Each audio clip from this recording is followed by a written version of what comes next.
Nathan Reed ripped his resignation letter in half, shoved both pieces into Dale Garrity's chest, and walked out of the building without looking back. He made it to his car. He sat there for 11 minutes. Then he drove back inside because Sophie needed new school shoes by Friday, and his bank account had $31 in it. And a man who walks out on $31 isn't brave. He's just stupid. He taped the letter back together at his desk. Nobody said a word. That was the kind of man Nathan Reed was, the kind who could break and rebuild himself before lunch and still show up to fix someone else's problem in the afternoon. He had no idea that the next problem he'd be sent to fix wasn't a computer. It was a woman who had everything in the world and hadn't felt anything real in 11 years. And the moment she asked him, "Do you think I'm pretty?" Nathan understood with absolute clarity that his answer was going to cost him something. He just didn't know yet whether it would cost him everything or give him back the life he'd stopped believing he deserved. Drop your city in the comments right now. I want to see exactly how far this story has traveled. And if nobody's said it to you yet today, hit subscribe. You're exactly the kind of person this channel was made for. The elevator was too quiet. That was the first thing Nathan noticed. Every other floor in Hayes Innovations had a sound. Keyboards clicking, phones ringing, the low hum of people pretending to be busier than they were. But when the elevator doors opened on 54, there was nothing. Just a long carpeted hallway, a single desk with a young woman sitting at it like she'd been placed there by someone who wanted to make a point, and at the far end, a set of double doors made of dark glass that didn't reflect anything. Nathan stepped out carrying his laptop bag and his work kit, and the cold coffee he'd bought from the cart in the lobby because he hadn't had time to make any at home that morning. He was 41 years old, wearing a shirt that had been ironed. Sophie had insisted, and pants that were clean, but had a small ink stain above the left knee that he'd tried to hide with his bag strap. The woman at the desk looked up. She had the expression of someone who had been trained to be polite and had gotten very good at making politeness feel like a warning. "Nathan Reed," she said. "IT services." "That's me," he said. "Ms. Hayes's computer crashed during a presentation this morning. The IT director decided to send you directly." She paused on the word "you" in a way that made it clear she was not the one who had made that decision and was not responsible for whatever came next. "She's in the adjoining conference room right now finishing a call. You have approximately 12 minutes before she returns." "Got it," Nathan said. "Is there anything specific she mentioned about the crash error message, what she was running?" "She mentioned it was broken," the assistant said. "She'd like it to be not broken." Nathan nodded. "That I can work with." She led him to the double doors, pressed her badge against a reader, and the doors opened into an office that Nathan would later describe to his daughter as the kind of room that makes you feel like you owe someone money just for standing in it. It wasn't the size, though it was large. It wasn't the view, though. The windows covered the entire far wall and showed the city spread out below, like something that had been arranged for a photograph. It was the feeling of the room, the absolute intentional absence of anything personal. No family photos, no plants struggling in corners, no half-eaten lunch on a side table, no mug with a funny saying on it. Everything was deliberate and clean and gave away exactly nothing about the person who worked there, except for the desk. The desk was where the order broke down, because the desk looked like someone had been fighting a war on it. 4 monitors in a curved arrangement. A keyboard that still had coffee dried at the edge of the spacebar. A wireless mouse that had clearly been shoved aside in frustration, its sensor light blinking at the carpet. 2 printed presentations with handwritten notes in the margins. Not neat. Notes, urgent ones, the kind you make when your hand can't keep up with your brain. And in the center of it all, the main monitor displaying a blue error screen so specific and technical that Nathan actually felt a small surge of professional satisfaction. He recognized that error. He'd seen it twice before, both times on high-end machines pushed too hard in a short period of time. A combination of RAM allocation failure and a corrupted driver that had been trying to update itself in the background during what had clearly been an absolutely terrible time to try to update itself. He set his bag down, pulled out the chair. It was a good chair, the kind with 17 adjustable settings, and sat down. He had 12 minutes, probably 9 now. He got to work. The thing about IT work that nobody in any other profession ever understood was that it required a specific kind of focused quiet that looked from the outside like doing nothing. Nathan would stare at a screen move, a cursor open a diagnostic window, and to anyone watching it appeared that a man was simply sitting in a chair, reading something.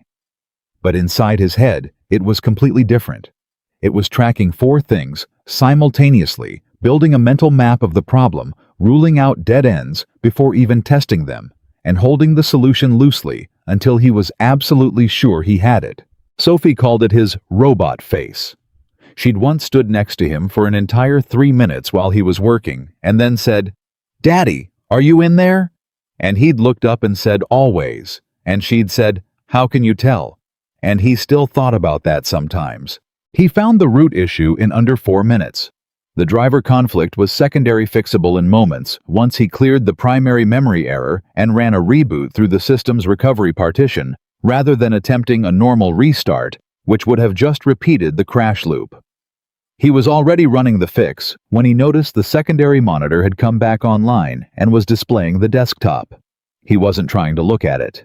He was reaching across to adjust the angle of the monitor slightly, so he could read a diagnostic readout on the screen beside it, and his eyes passed across the desktop background, and he stopped. He stopped because the image didn't make sense in this room. The desktop background was a photograph, not a company logo, not a landscape chosen from a stock image library. A real photograph, slightly informal in framing, the kind you take on a phone when you're not thinking about taking a photo, you're just reacting to a moment. It showed a woman standing at the edge of the ocean. She was laughing, not the practiced conference-ready smile that Nathan had seen on the framed magazine covers in the lobby downstairs. Not the polished, controlled expression that said, "I am in charge, and I know exactly how this is going to go." This was something else. Her head was tilted back slightly. Her hair was loose and the wind was doing what wind does. She was wearing a simple white shirt and jeans, rolled up at the ankle, bare feet on what looked like wet sand, and the ocean was catching the late afternoon light behind her. She looked for a complete lack of any better word free. Nathan realized he'd stopped working. He pulled his eyes back to the diagnostic screen where the progress bar was sitting at 67%, and he told himself to focus. He told himself it was none of his business. He told himself that people had personal photos on their computers, and it meant nothing, and he should keep his eyes on his own screen and finish the job and thank the assistant and take the elevator back down to the 15th floor where the rest of his department was, and get on with his day. The progress bar hit 100%. The system rebooted cleanly. No errors. No warnings. The 4 monitors flickered and came back up, all displaying exactly what they should be displaying. The mouse sensor stopped blinking at the carpet and started tracking normally. Nathan ran a quick secondary check anyway because he always did. Because the one time he hadn't was the one time a machine had crashed again 20 minutes later, and he'd had to go back, and he didn't like going back. While the check was running, he heard the door. Not the double glass doors, those were heavy and announced themselves. This was a side door set into the wall to the left of the desk that he hadn't noticed before because it was the same color as the wall and didn't have a visible handle. It opened quietly. Victoria Hayes walked in. Nathan had of course seen her in photographs. The lobby had several. The company website had a formal portrait. The financial news ran her picture regularly because Hayes Innovations had spent the past 3 years doing things in the tech sector that made financial journalists feel feelings they weren't trained for. But photographs had not prepared him for the fact that she was tired. Not tired the way people got tired at the end of a day. Tired the way people got tired when tired had become their default setting. So long ago they'd stopped noticing it. It was in the set of her shoulders and the faint line between her brows that existed even when her face was otherwise neutral, and the way she was already looking at her desk as she walked toward it like she was calculating what the next problem would be before she'd finished with the current one. She was probably 40, maybe 42. dressed exactly the way the magazine photographs would have predicted, structured blazer, dark slacks. Everything chosen to communicate that she had made decisions this morning about more important things than what to wear, and those decisions had taken perhaps 4 minutes total. She stopped when she saw him, not startled exactly, but recalibrating. "It services," Nathan said. He started to stand. "I can see that," she said. Her voice was measured, not unkind but not warm. The voice of someone who had learned that warmth in business settings got misinterpreted. "Is it fixed?" "Yes, ma'am. It was a driver conflict during a background update that caused a RAM allocation failure. Cleared, the memory error rolled back. The update ran the recovery boot through the system partition instead of the standard restart to avoid the crash loop repeating itself. It's running clean. I also ran a diagnostic while I was in there. You've got a secondary hard drive that's starting to show early signs of wear. Not urgent, but worth replacing in the next month or two before it becomes a problem." She looked at the monitors. She looked at the screen that had been showing the error an hour ago. Something shifted in her expression. Not gratitude exactly. More like mild surprise, the kind that came from expecting to be disappointed and not being. "Most people from IT tell me they'll look into it and send a report," she said. "Most people in IT are covering themselves," Nathan said. "The drive's at about 12% degradation. I can document it and send the report, if that's what you need, but I figured you'd want to know now rather than read about it next week." She looked at him then. Actually looked at him in a way that felt different from the initial assessment of who is this person in my office. It was more specific than that. "What's your name?" she said. "Nathan Reed. I'm on the general support team, 15th floor. How long have you been with the company?" 6 years, he said. Something moved across her face. He couldn't name it. 6 years, she said. "And you're on the general support team." It wasn't a question exactly. He answered it anyway. "I'm a good problem solver," he said. "Not always good at other things." She walked to her desk, set down the folder she'd been carrying, and stood looking at the monitors, the way a pilot looks at an instrument panel after landing in difficult conditions, checking everything, trusting nothing yet. That was when Nathan realized the secondary monitor was still at the angle he'd adjusted it to, and the photograph was visible. He hadn't changed it. It wasn't his place to change someone's desktop background. But the angle meant that from where she was standing, she could see it, and from where he was standing, he could see it, and she could see that he could see it. The silence lasted maybe 4 seconds. It felt longer. "I should finish packing up," Nathan said. He started returning equipment to his bag methodically, not rushing. He heard her say quietly and without looking at him, "You were looking at it." "I saw it," he said. "I wasn't trying to." Another silence. "Most people," she said and stopped. Tried again. "Most people who have been in this office have seen that photo. No one has ever reacted to it the way you just did."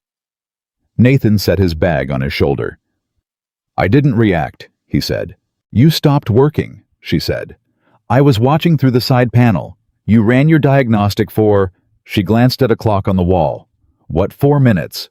And then you finished the fix. And then you sat there for almost 30 seconds just looking at it." Nathan didn't have an answer for that. He had the uncomfortable sensation of having been seen doing something that revealed more than he'd intended. "I'm sorry," he said. "That wasn't professional." "I'm not asking you to apologize," she said.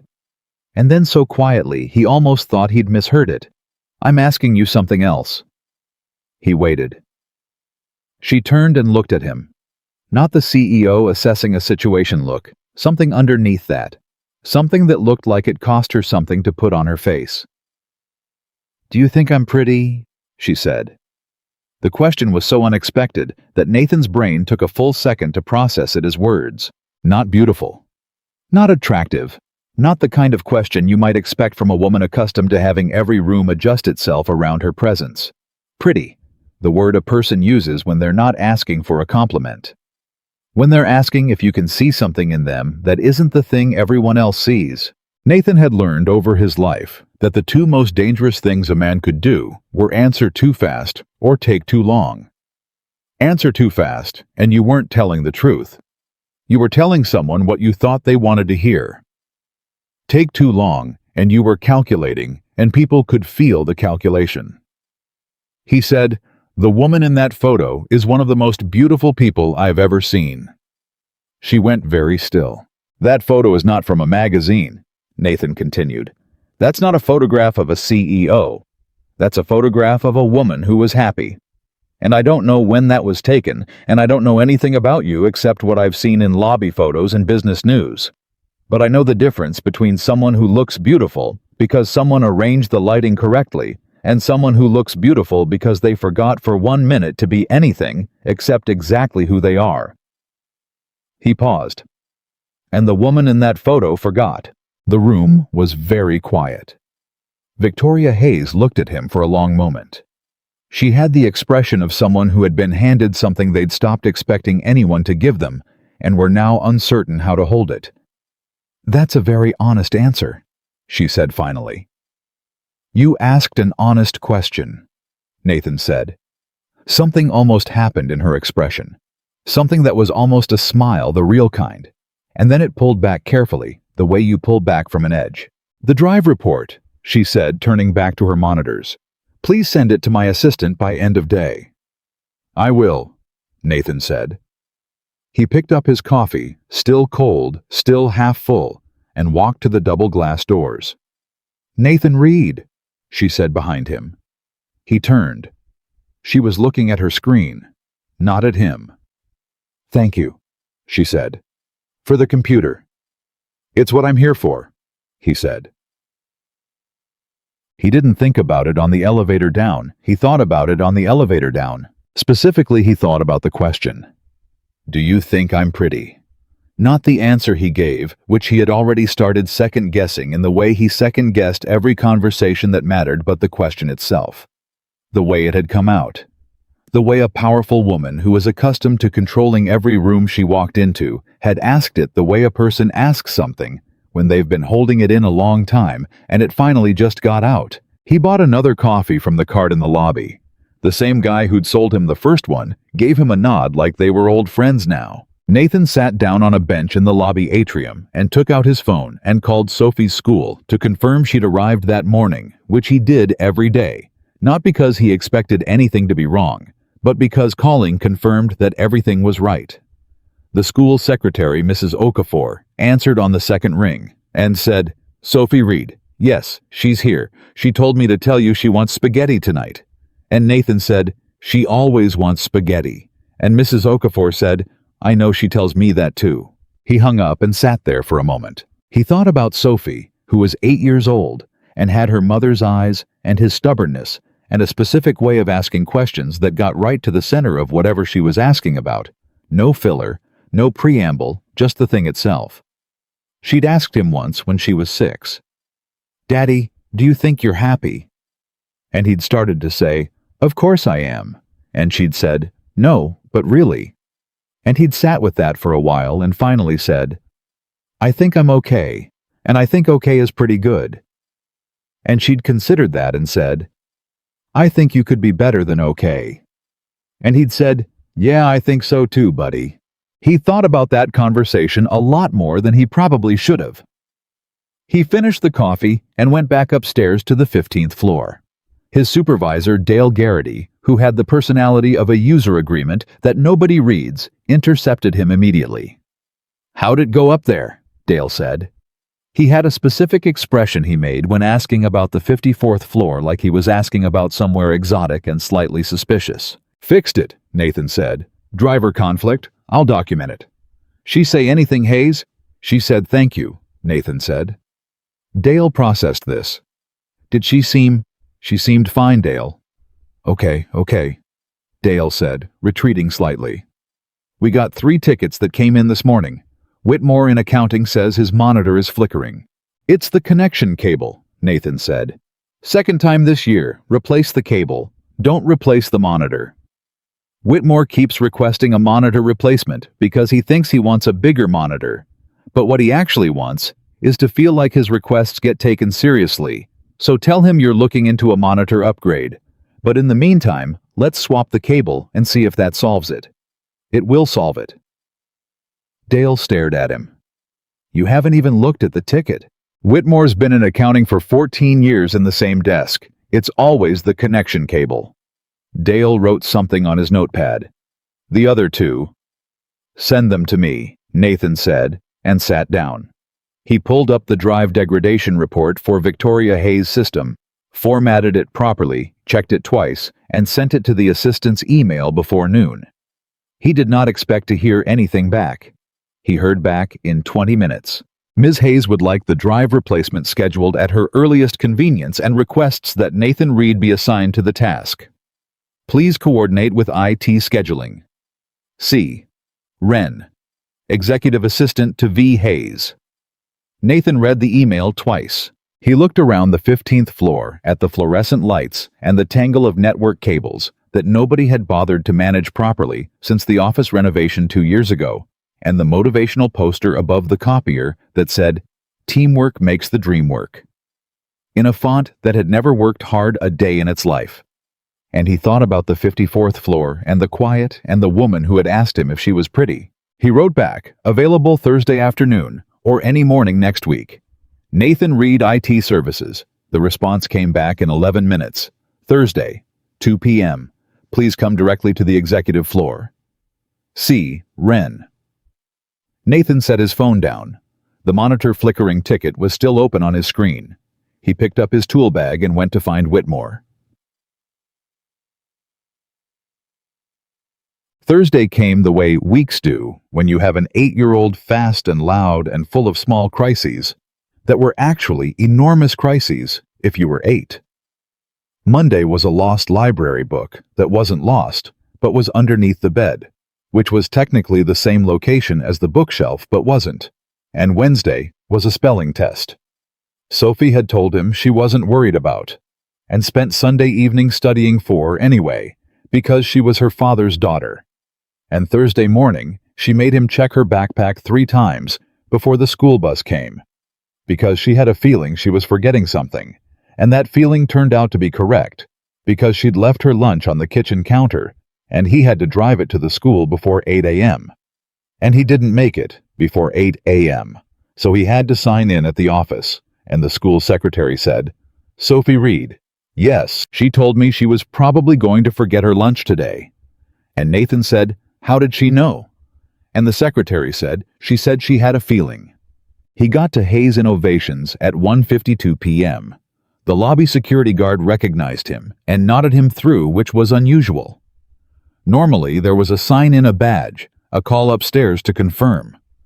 The guard said, "You're expected, Mr. Reed, go on up," in a tone that suggested he'd been specifically instructed to say exactly that, which meant someone on the 54th floor had specifically made that call ahead of time. Nathan thought about that on the elevator. He was thinking about it when the doors opened and C. Wren, who had the first name Claire, which Nathan learned later, looked up from her desk and said, "Right on time," and led him to the glass doors, which opened before she even reached them, because someone on the other side had seen them coming. Victoria Hayes was at her desk. She was on a phone call, but she raised one finger in the universal gesture of one moment and pointed to the desk, and Nathan set his bag down and got to work. The drive replacement was a clean job. He'd done it hundreds of times. 30 minutes start to finish with the data fully backed up and verified. He worked quietly, aware that she was finishing her call, aware that he was in the room in a way that felt different from the first time, though the room was exactly the same. She ended the call. "How's it looking?" she said. "New drive is in. Backup restored, everything checks out." He ran the final verification. "You're good. That's fast," she said. "It's a straightforward job, once you have the right parts," he said. She was quiet for a moment. He started closing up the access panel on the tower unit. "Last time," she said, "when you answered my question. Did you mean it?" Nathan finished with the panel and sat back. He thought about Sophie asking him, "Do you think you're happy?" and saying no, but really. "Yes," he said. "I meant it." She turned her chair to face him. Not the turn to face a monitor shift, turn to face him, which was a different thing. "Can I ask you something else?" "Sure." "Why did you stop?" she said. "When you saw the photo, you weren't looking at it the way people usually look at something they're not supposed to see. You weren't embarrassed. You were—" She paused. "It looked like you recognized something." Nathan thought about that. He thought about it honestly, the way Sophie demanded honesty, no filler, no preamble. "I recognized someone who forgot to perform," he said. "Just for a minute. You forgot to be the CEO. And the person who was there instead of the CEO, she looked like she was having the best minute of her day." Victoria Hayes looked at him for a long time. "I took that photo," she said, 4 years ago, at my sister's beach house in Maine. I had my phone in my hand, and I was about to answer an email and something I don't know. The water was doing something, and I just—" She stopped. "I just laughed." "Like nobody was watching," Nathan said. "Like nobody was watching," she confirmed. "And you kept it," he said. "I kept it," she said. "As a reminder." Of what? The question hung in the air between them. She looked at the monitors. She looked at her hands. She looked out the window at the city spread below them like an argument about what success was supposed to feel like. "I'm not sure anymore," she said quietly. "That might be the problem." Nathan didn't say anything to that. Not because he didn't have thoughts, he had several, but because sometimes the right answer to someone telling you something true is to let them hear it themselves for a moment, without filling the space. She looked at him. "You have a daughter," she said. It wasn't a question. He looked up surprised. "Your screensaver," she said. "When you opened your diagnostic laptop, there was a photo." "Sophie," he said. "She's 8. And her mother." Nathan was quiet for a beat. "She left when Sophie was 3, he said. "It's been Sophie and me since then." Victoria Hayes looked at him steadily. "Is that difficult?" "Every single day," Nathan said. "And every single day, it's also the best thing in my life. Sometimes simultaneously." Something changed in her expression then. Something that opened slightly, the way a door opens when someone inside finally decides to check who's knocking. "That's the most honest thing anyone has said to me," she said slowly, "in a very long time." "People around here don't tell you the truth," Nathan said. She almost laughed. It was close. "People around here tell me what they think I want to hear, what they think will protect their position, and what they think will make me happy enough not to ask follow-up questions." She paused. "In that order." "That sounds exhausting," Nathan said. "It is," she said. And then, as if the word surprised her, "It is exhausting, yes." The room was quiet. Nathan stood up, shouldered his bag. "The new drive has a 3-year warranty," he said. "But given how hard you run these systems, I'd suggest having someone check the thermal management in about 6 months. The cooling system is doing its job, but it's working harder than it should be." "I'll note that," she said. He moved toward the doors. "Nathan," she said. He turned. She was looking at her hands again. Then she looked at him. "Why are you still on the 15th floor?" "I told you," he said. "I'm good at the job, not always good at the other things." "What other things?" "Being seen," he said. "Asking for things. Making the case for myself." He paused. "The things that matter less for fixing the problem and more for getting noticed for fixing the problem." Victoria Hayes looked at him with an expression he couldn't entirely read, something between recognition and something sharper and less comfortable. "I understand that," she said quietly. "I thought you might," Nathan said. He walked to the elevator, pressed the button, and stood in the hallway waiting. Behind the glass doors, through the slight reflection, he could see her at her desk, not looking at her screens, just sitting there. He thought about the photograph. The woman on the beach who had laughed because the water was doing something, and she had forgotten for 1 minute to be anything except exactly who she was. He thought about Sophie making him check her backpack 3 times. He thought about $31 and a resignation letter, and driving back into the parking lot because of school shoes. The elevator arrived. He got in. How? He was sitting in the pickup line at Sophie's school at 3:17 that afternoon when his phone rang. Unknown number, but a 617 area code, which was the main switchboard for Hayes Innovations. He answered. "Mr. Reed?" The voice was C. Wren. "Ms. Hayes asked me to call you." Nathan straightened in his seat. "Is there a problem with the drive?" A pause. "No, the system is running fine." Another pause. "Ms. Hayes would like to know if you're available for a conversation next week. Not IT related. She specified that." Nathan looked at the school doors. Sophie would be out in 4 minutes. He could see the first kids starting to filter through. "What kind of conversation?" he said. "I'm not certain," C. Wren said, and she sounded like she was telling the truth. She said, and I'm quoting, "the honest kind." The school doors opened wider. A wave of kids came out the way they always did, loud and immediate, and completely uninterested in anything except whatever had happened in the last 7 hours that they needed to tell someone about right now. Sophie came through the doors with her backpack on both shoulders.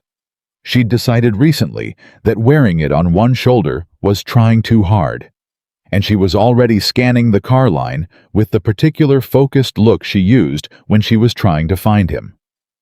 She spotted his car, and her face did the thing.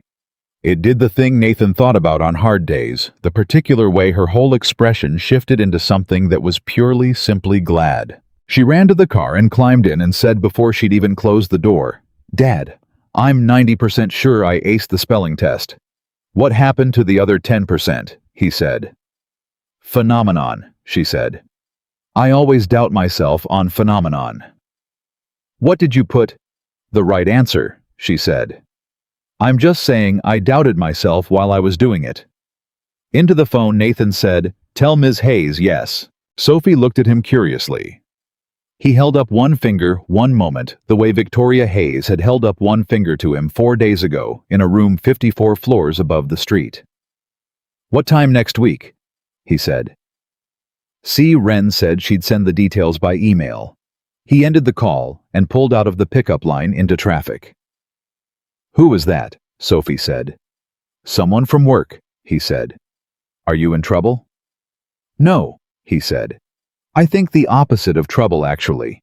Sophie considered this with the gravity she brought to most things. "Dad," she said, "can we have spaghetti tonight?" "We always have spaghetti," he said. "I know," she said, completely satisfied with this answer. "That's why I want it." Nathan drove home through a city that felt for no particular reason he could name slightly different than it had that morning.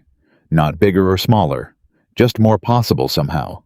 Like the distance between floors wasn't as fixed as he'd always assumed. He made spaghetti. Sophie ate 2 full bowls. And somewhere on the 54th floor of Hayes Tower, a woman sat at a clean desk with 4 working monitors, and the photograph of the ocean was still on the screen, and she was looking at it with an expression that had Nathan seen it, he would have recognized. Not because it looked like the woman in the photo, but because it looked like she was deciding something. If this story found you, drop your city below. I want to see where these words have traveled. Subscribe if you haven't yet. Part 2 is coming, and you do not want to miss what happens next. The email from C. Wren arrived Monday morning at 7:04 a.m., which meant someone had sent it before most people had finished their first cup of coffee, and Nathan had learned long ago that the people who sent emails before 7 a.m. were either in crisis or in control, and Victoria Hayes did not strike him as someone who did crisis. Wednesday, 10 a.m., executive floor.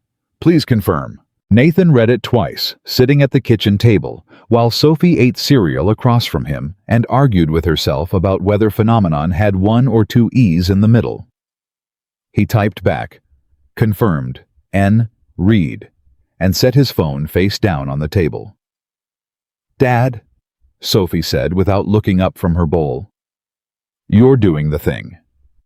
"What thing?" "The thing where you're thinking so hard about something that you forget to eat your toast." Nathan looked down.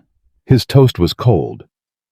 He picked it up and took a bite to prove a point, and Sophie gave him the look she'd inherited from absolutely nobody in particular. The look that said, "I see you and I am not fooled." Is it about work? She said. Sort of, he said.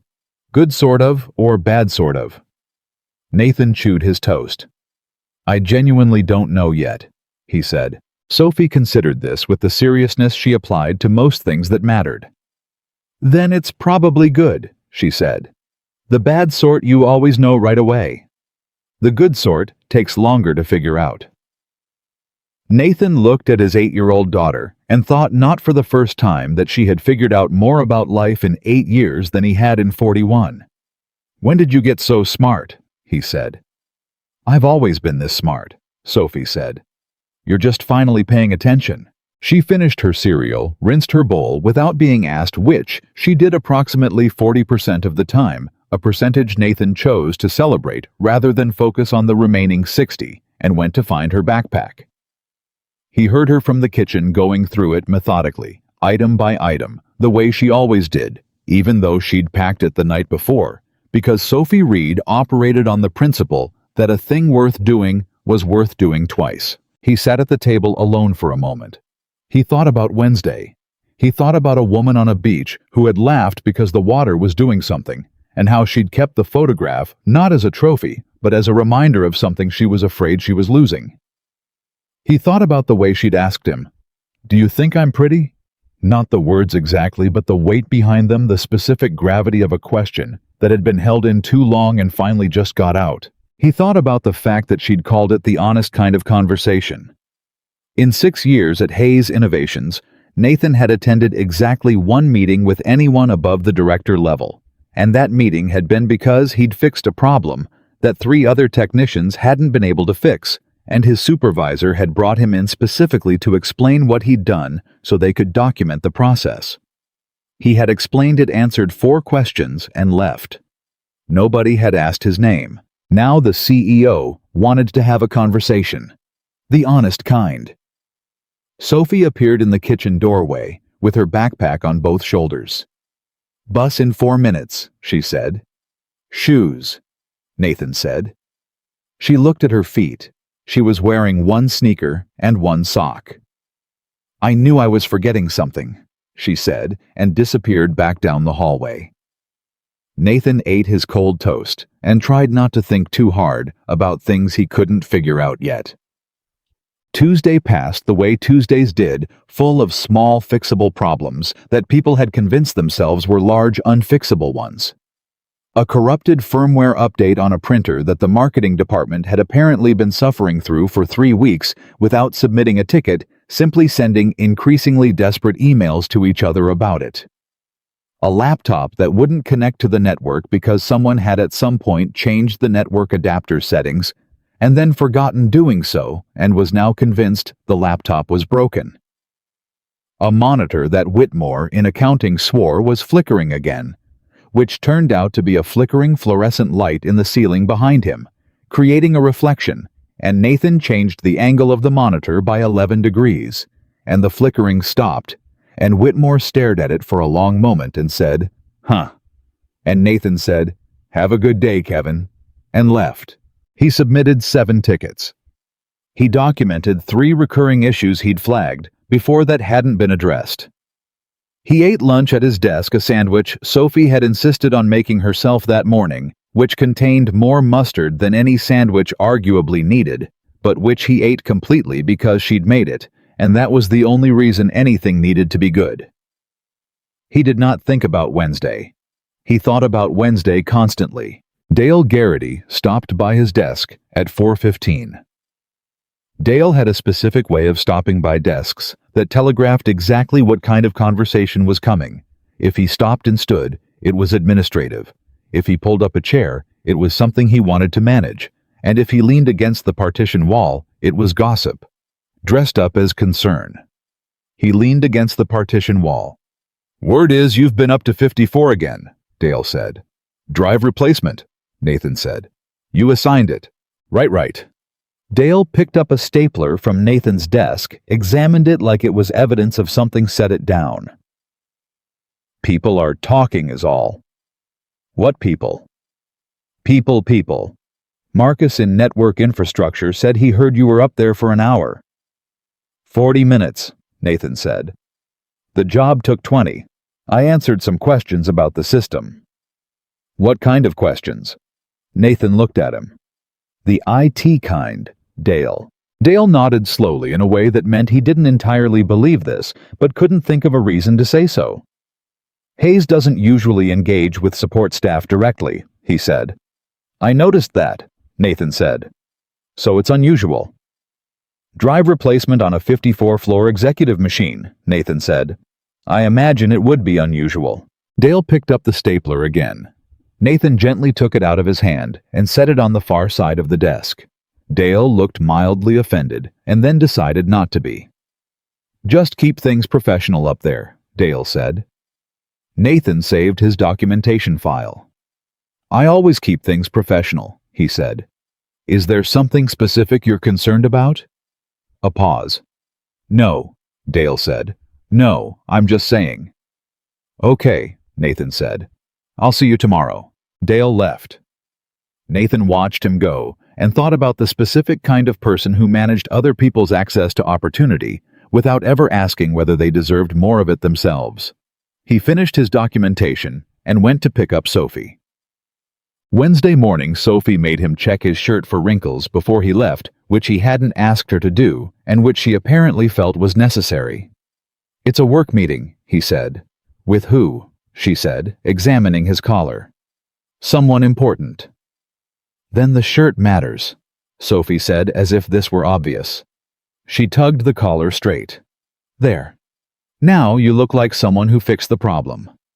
I haven't been to the meeting yet, he said. You look like someone who already fixed it, she said. That's better. He kissed the top of her head, which she tolerated with the dignity of someone who had decided to allow it, and drove to work. At 9:58 a.m., he got in the elevator. At 10:01 a.m., the doors opened on 54C. Wren was at her desk. She looked up and said, "She's ready for you," which was different from last time.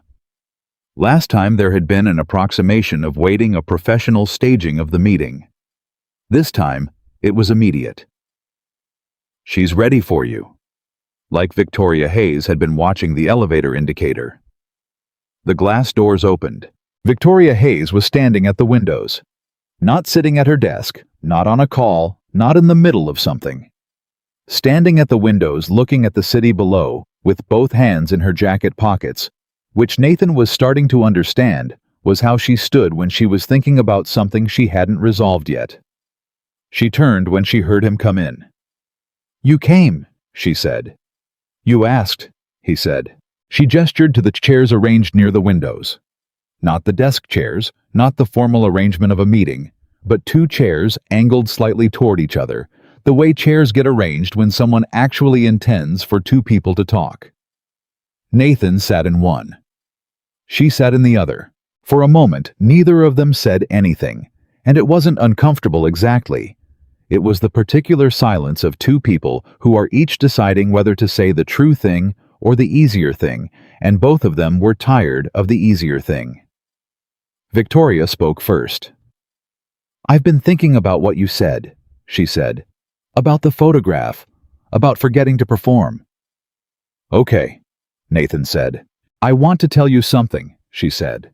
And I need you to understand that I'm not someone who does this.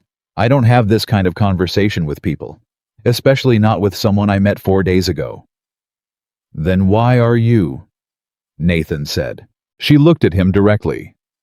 Because you answered me honestly, she said. And I can't remember the last time that happened. And I figured... She stopped, started again. I figured if someone was going to be honest with me, once they might be willing to do it again. Nathan leaned forward slightly, elbows on his knees. What do you want to be honest about? Victoria looked at her hands, then at the city, then with the expression of someone who has decided to step off something and is in the process of doing so. I built this company after my brother died, she said. Nathan didn't say anything. He let it land. Marcus, he was 34, heart condition we didn't know about. He was here one day and then... She stopped.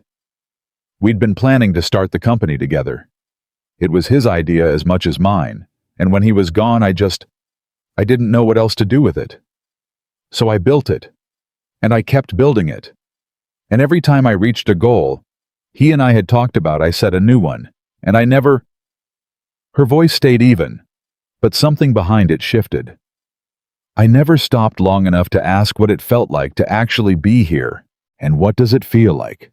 Nathan said. She looked at him. Quiet, she said. In a way that isn't peaceful. Nathan nodded slowly. I know that kind of quiet, he said. Your wife, she said. Not unkindly. She didn't die, he said. She just decided she wanted a different life. And I spent a long time being angry about it. And then I spent a long time just being tired. And then one day Sophie asked me if I was happy. And I realized the anger and the tired weren't actually the problem. The problem was that I'd stopped imagining that things could be different. Victoria looked at him steadily. What changed that? Sophie mostly, he said. She's 8, and she has absolutely no patience for the version of me that has given up. She'll sit there and look at me and say no, but really until I either actually answer the question, or I realize I'm avoiding it. He paused. It's annoying, and it's the best thing that ever happened to me. Something moved in Victoria's expression, something that was trying to be careful and wasn't quite managing it. She sounds extraordinary, she said. She's 8 and she made me a sandwich with an unreasonable amount of mustard yesterday, and when I came home she asked me if I'd eaten the whole thing, and I said yes, and she said good like she'd known the whole time it was too much mustard and was testing something. Nathan paused. I have no idea what she was testing. I don't think I passed. Victoria Hayes laughed. It was brief, almost surprised out of her, the way a laugh sometimes is when you haven't been planning to laugh. And the thing is, funny enough, that your body just goes ahead and does it without asking permission. It lasted maybe 2 seconds. But it was real, and it was the same laugh Nathan had seen in the photograph, the one without the performance and the weight and the empire. And when she caught herself and settled back into composure, there was a half-second where she looked almost embarrassed. I'm sorry, she said. Don't apologize for laughing, Nathan said. I wasn't... She stopped. I wasn't apologizing for laughing. I was... She exhaled. I was apologizing for the fact that I'm sitting here telling a man I barely know about my dead brother, which is not a thing I plan to do today. People tell me things, Nathan said. I don't know why. I think it's because I don't have anywhere to take the information. I fix computers. I go home. I'm not going to bring it up in a meeting or use it for something. Victoria looked at him for a long time. You're a very unusual person, Nathan Reed. I've been told that, he said. Usually by Dale from IT. What does Dale from IT say about you? He says I'm good at the job and not good at other things. Nathan paused. He means I should advocate for myself more. He's not wrong. He just says it in the way of someone who has never had to figure out how to advocate for yourself when you're also the only person keeping the lights on at home. The room went quiet again. This time it was softer, the quiet of two people who had just said enough true things that they both needed a moment. Can I ask you something? Nathan said. You can ask me anything, Victoria said, and then with a slight edge of self-awareness, that's unusual for me to say. The photo, he said. You said it was taken the last day before you decided to close yourself off. What happened that day, after the photo? Victoria was still for a moment. The city outside the window did what cities do, moved and breathed, and didn't care about the conversation happening 54 floors above it. I got a call, she said. From a man I was seeing someone. And he called me that afternoon and told me he'd been approached by a journalist. That he'd been offered money to talk about me. About personal things. She paused. He didn't take the money. He called me instead. He thought he was doing the right thing by telling me. Her voice was absolutely level, and that was how Nathan knew this still cost her something. But what I heard when he told me wasn't that he'd protected me. What I heard was that my life was valuable to someone as a product. That someone I trusted had been sitting across from a journalist weighing the price. She stopped. I ended the relationship that night. I came back to the city. I built higher walls. And She looked at her hands. I told myself it was fine, that this was what being powerful meant, that you protected yourself by keeping people out. And was it fine? Nathan said. She looked at him. I'm talking to an IT technician about my dead brother and a photograph I've never shown anyone, she said. What do you think? I think you've been carrying that story for 4 years and telling yourself it was a conclusion, Nathan said, when actually it was just a bad day. The silence that followed was different from all the others. It was the kind of silence that happens when someone says the exact true thing and the person hearing it needs a moment to decide whether to let it in or close the door on it. Victoria Hayes did not close the door. She pressed her fingers together in her lap and looked out the window and said very quietly, "My COO is going to walk in here in 20 minutes for a briefing." "Okay," Nathan said.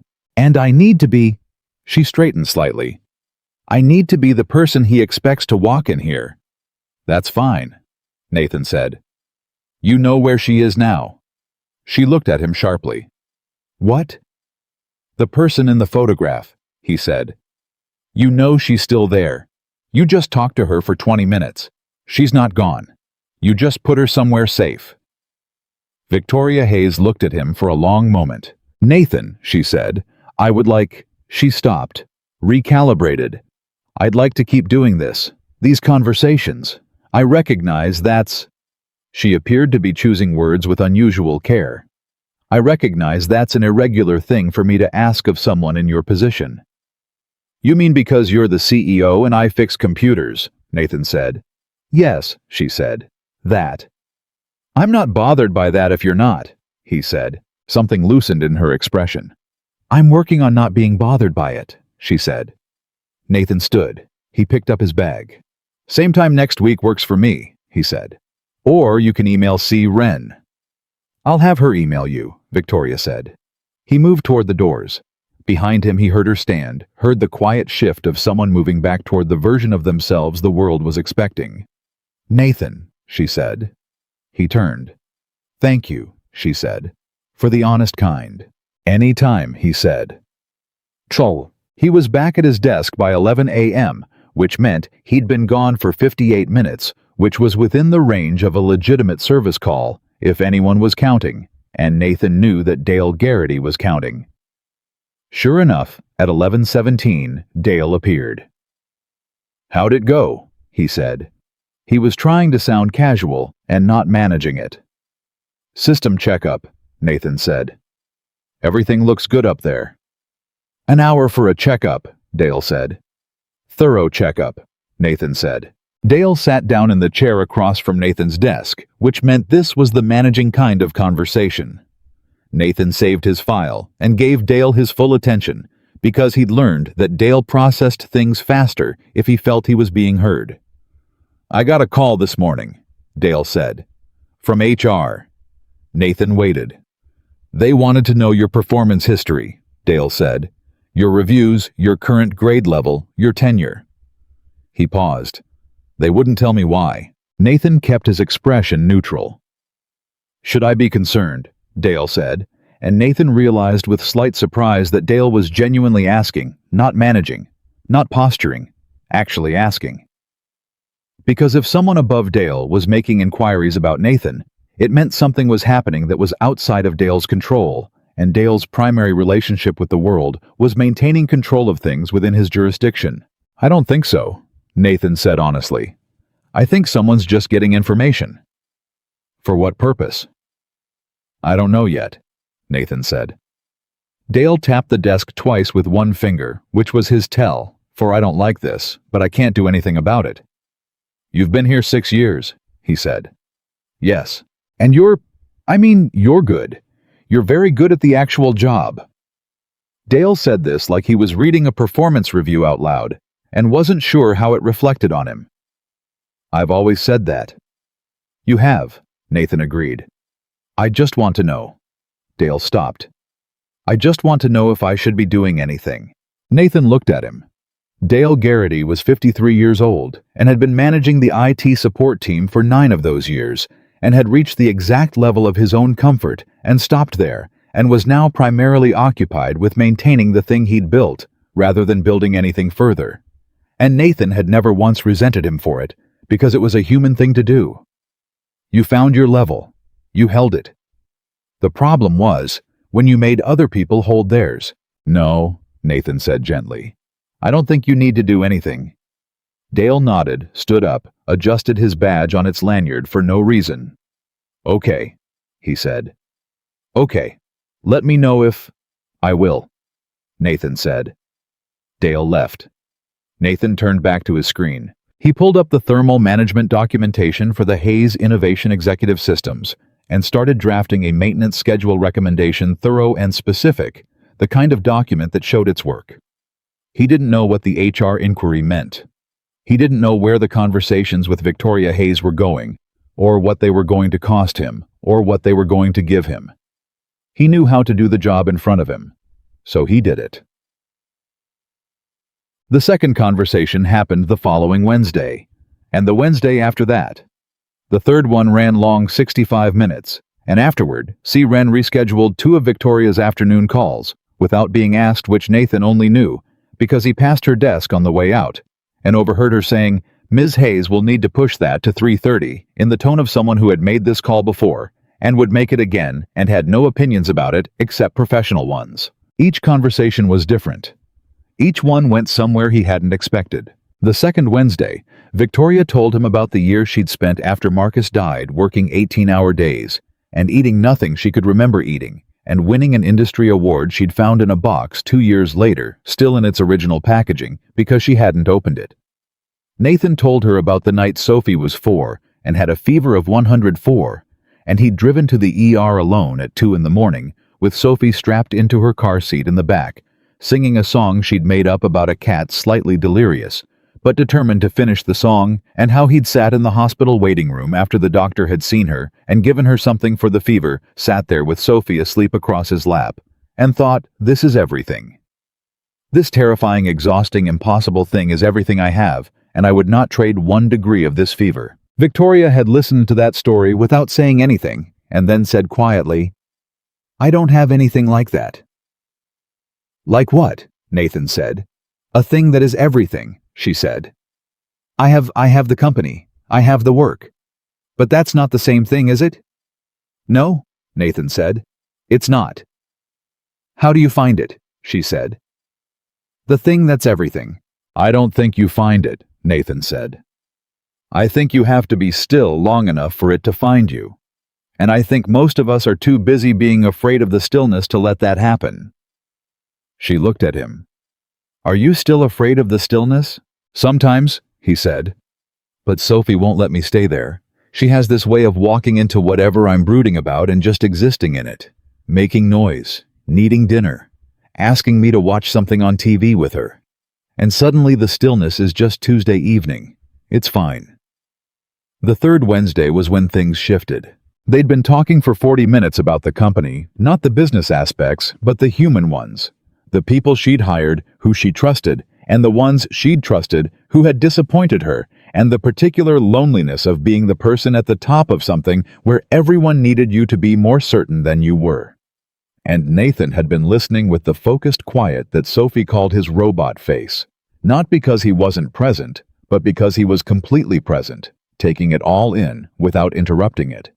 And at some point, Victoria had stopped talking and was looking at him with an expression he hadn't seen on her before. What? He said. You're not afraid of me, she said. It sounded like an observation about a weather pattern, something noted, something that required adjustment of previous models. Should I be? Nathan said. Most people are, she said. Or they're performing not being afraid of me, which is different. I'm not performing anything, Nathan said. I know, she said. She stopped. That's the thing I'm trying to figure out.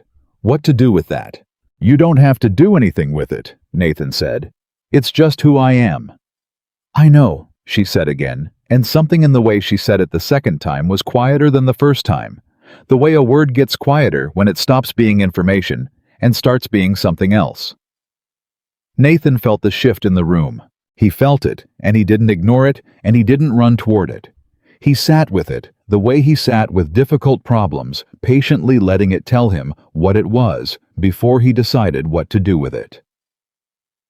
"Victoria," he said. She looked up. He'd never used her first name before. She registered it. He could see her register it and didn't correct him. "I want to ask you something," he said. "And I want you to think about the true answer, not the answer you'd give in a meeting." "Okay," she said carefully. "Are you happy?" he said. The question sat between them. "Sophie asks me that," he continued. "She asked me when she was 6, and I gave her the politician's answer, and she said no, but really. So..." He looked at her steadily. "No, but really. Are you happy?" Victoria Hayes, who ran a company worth $4 billion and had been featured on the cover of 3 national magazines and had testified before a Senate subcommittee on technology regulation and had never in any of those contexts been at a loss for an answer, looked at Nathan Reed and was quiet for 7 full seconds. "No," she said. "Not the way I think I'm supposed to be able to be." "What would it take?" he said. "I don't..." She stopped. Tried again. "I've had everything I thought it would take, and it..." Her voice shifted, tightened slightly, the way a voice does when the words are bumping into something on the way out. "Every time I reached the thing I thought would do it, the feeling lasted maybe a week. And then it was just the next problem, the next goal, the next thing to build." "And there's no one waiting for you when you go home," Nathan said. "Not a judgment, a fact." "No," she said. "There's no one. And that's not..." He paused, choosing the words carefully. "That's not a CEO problem. That's a human problem." "I know that," she said. "I've known that for a long time." "Then you know what needs to change," he said.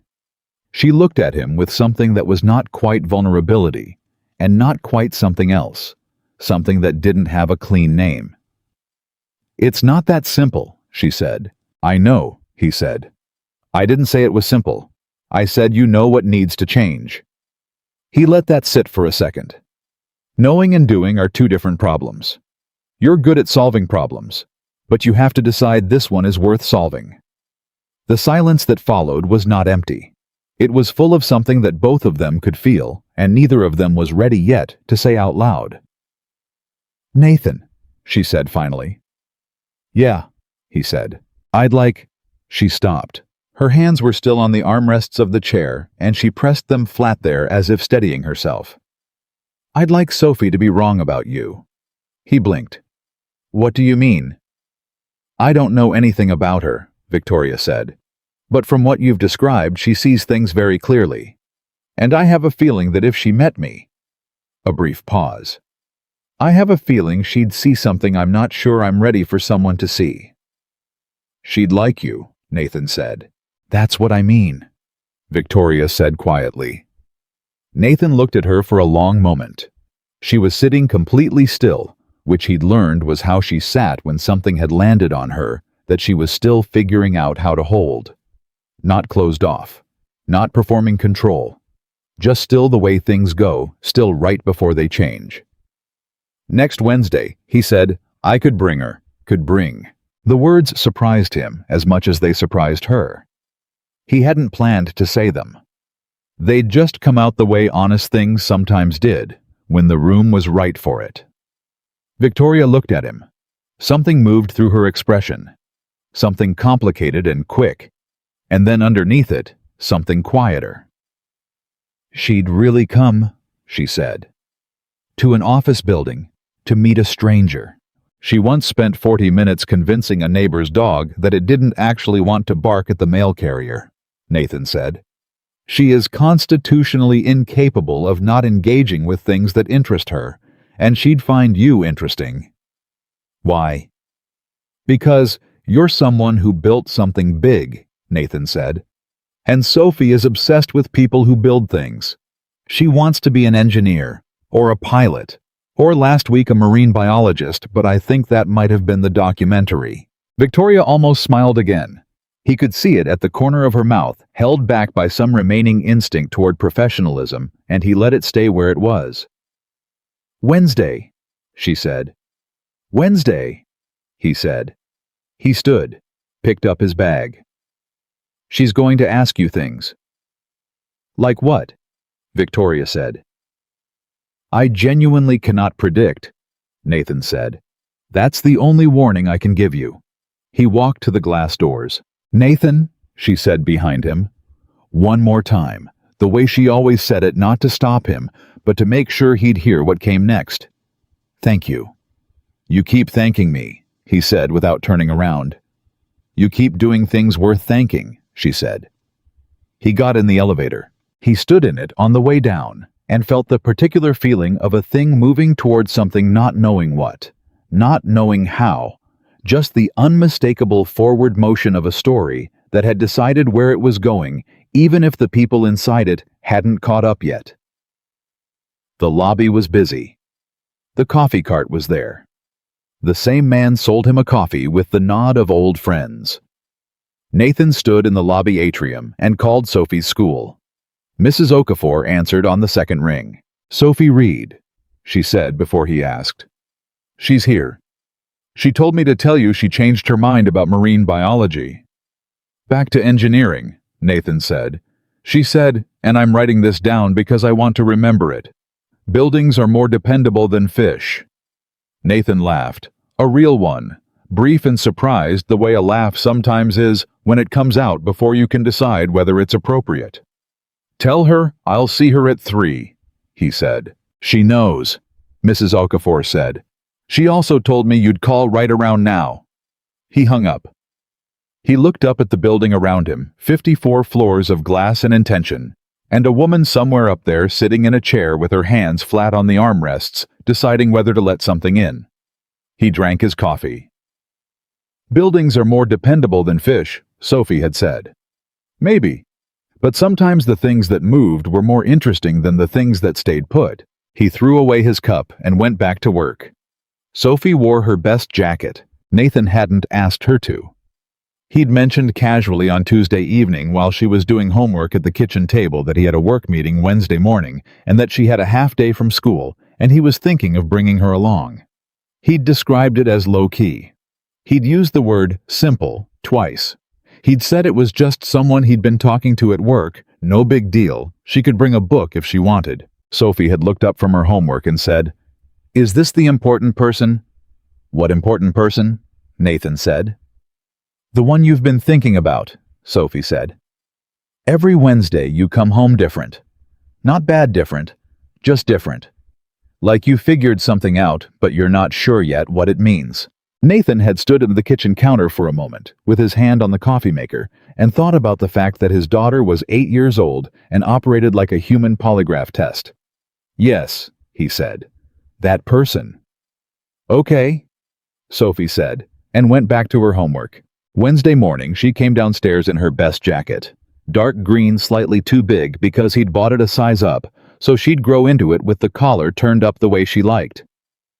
She had her hair done the way she only did it when something mattered, 2 braids neat with the small gold barrettes that had been her grandmother's.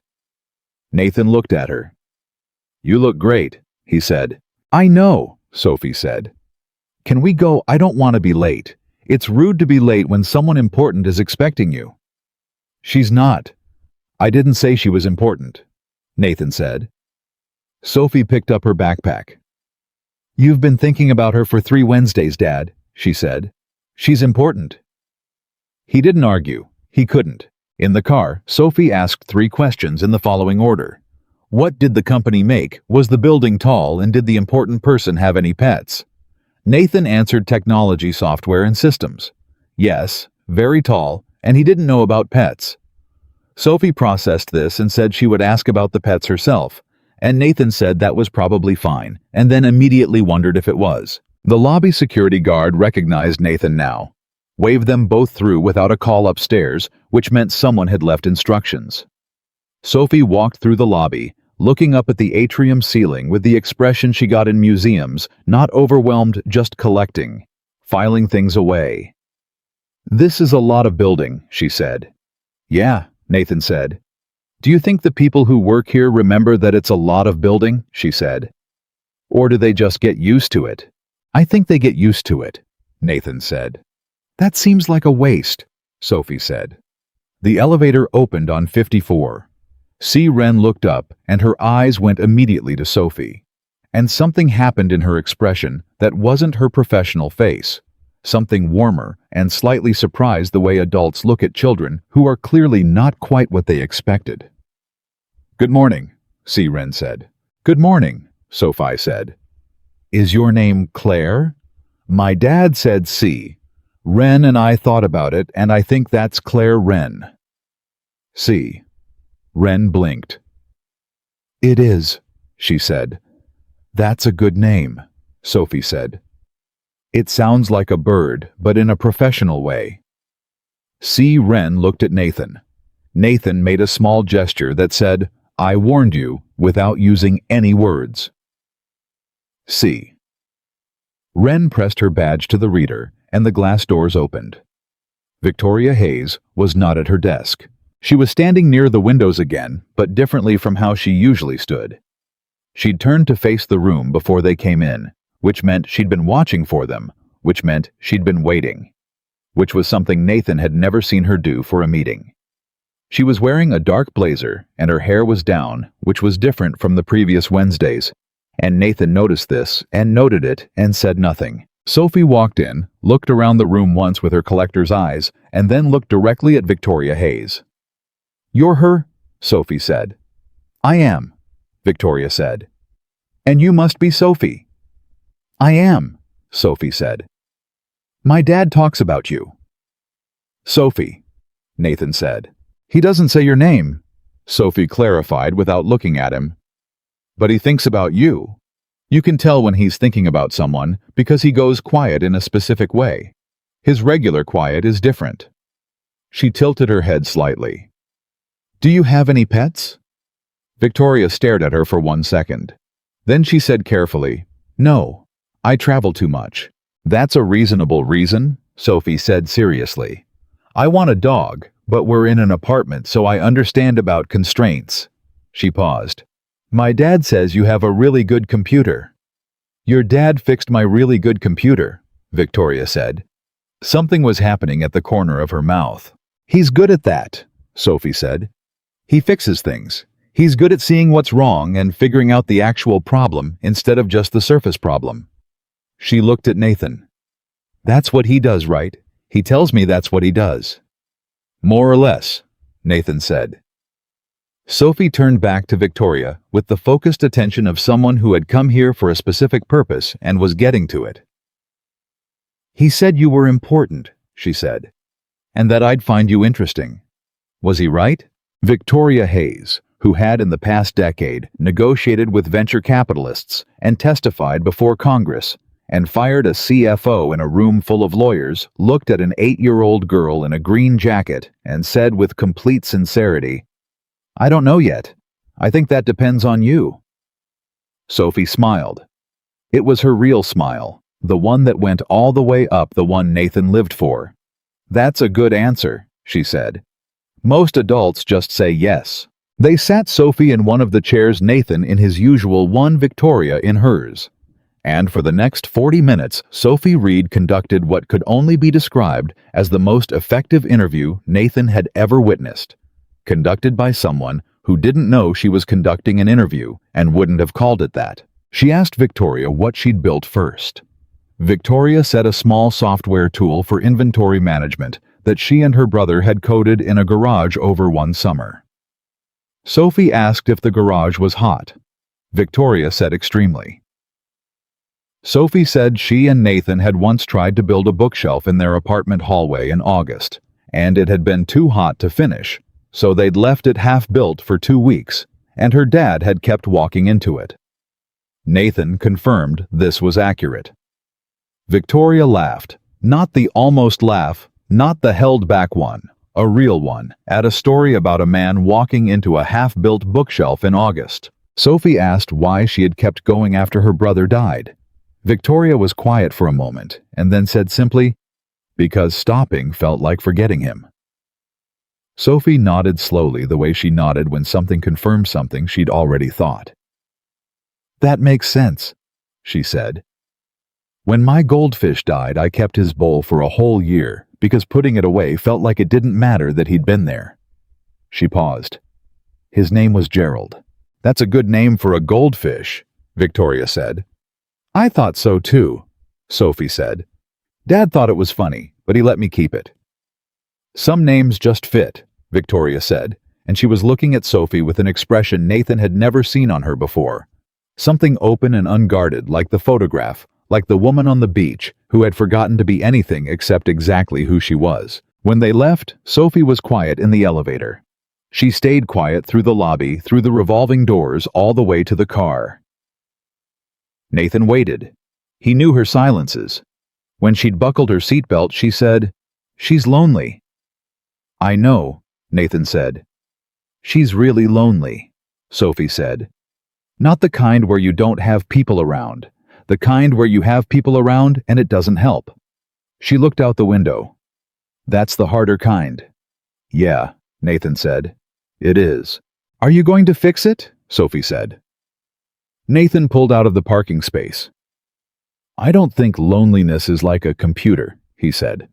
"I don't think you can just find the corrupted file and run a recovery." "No," Sophie agreed. "But you can sit with someone while they figure out their own recovery." She looked at him. "You're good at that. You sit with me when things are hard, and you don't try to fix it, you just—" She made a gesture with her hand, a kind of steady present gesture. "Stay." Nathan drove for half a block. "Dad," Sophie said. "Yeah." "She looks at you the same way you look at her." Nathan kept his eyes on the road. "I'm just saying," Sophie said, and opened her backpack and took out a book, and that was the end of the conversation, except that it wasn't because it sat in the car with them all the way home, and Nathan thought about it for 3 days. The call came on a Thursday, not from C. Wren, not from Victoria, from a number Nathan didn't recognize, and the voice on the other end was male and smooth, in the way that voices get smooth when they've been trained to sound trustworthy. "Mr. Reed, my name is David Kessler. I'm a journalist with the Capital Business Review." A pause that was designed to feel companionable. "I'd love to chat with you about your work at Hayes Innovations, specifically your recent involvement with the executive team." Nathan was in his car in the parking lot at work, eating lunch because the break room was loud on Thursdays. He stopped chewing. "I don't have anything to say about my work that wouldn't go through official company channels," he said. Of course," Kessler said, easy and unhurried. "I'm not looking for anything official, just a conversation, background off the record. We're doing a piece on the company culture at Hayes, and—" "I'm going to stop you there," Nathan said. "I'm not a spokesperson for the company. You'd need to contact the communications department. Right? The pause again. "It's just we've heard some interesting things about how Ms. Hayes has been spending her time recently, some changes in her schedule, some new faces on the executive floor." Another pause. "I'd hate for a story to run without your side of things." Nathan recognized that sentence. He'd heard it before in a different context. Sophie had come home from school once saying a kid had told her, "I'd hate for people to think you did this," before accusing her of something she hadn't done. Nathan had said that's called a threat, that's dressed up as concern. You walk away from it. "I don't have a side of things," Nathan said. "Have a good day." He hung up. He sat in his car for 2 minutes. Then he got out, went back inside, and sent a message to C. Wren, marked urgent. "Someone named David Kessler from the Capital Business Review just called me. He mentioned Ms. Hayes by name and asked about changes on the executive floor. Thought she should know immediately." The response came back in 4 minutes, not from C. Wren, from Victoria, directly from an email address he'd never seen before. A personal one, not the company account. "Thank you for telling me. Don't speak to him again. I'll handle it." Then a minute later, a second email. "Are you okay?" Nathan looked at the 2 emails for a moment. The first one was the CEO. The second one was the woman in the photograph. He wrote back, "I'm fine." He didn't get anything. She wrote, "I know. That's why I'm asking about you, not the information." Nathan set his phone down on his desk and stared at it for a second, and then picked it back up and wrote, "Then I'm fine. Really?" A pause. Then Wednesday. He wrote back, "Wednesday." What happened next moved faster than Nathan expected things to move. The following Monday, Dale Garrity called Nathan into his office, an actual office small with a glass wall that looked out over the team floor, which Dale kept the blind down on 70% of the time. He closed the door. He sat behind his desk. He looked like a man who had been handed a problem he hadn't ordered. "I got a call from HR this morning," Dale said, "and then from legal." Nathan sat down. "There's a situation," Dale said carefully. "I want to be clear that I'm not making any accusations here. I want to be clear about that up front." "Okay," Nathan said. "What's the situation?" "Someone filed an internal report," Dale said, "claiming that proprietary information about the Q4 innovation project has been accessed and potentially shared externally." He stopped. "By someone with recent access to the executive systems." The room was very quiet. "The report," Nathan said slowly, "was filed against me." Dale didn't say yes. He also didn't say no. He looked at his desk. "The investigation is preliminary," he said. "Nothing has been—" "Dale." Nathan's voice was even. "Was the report filed against me?" Dale looked up. "Yes," he said.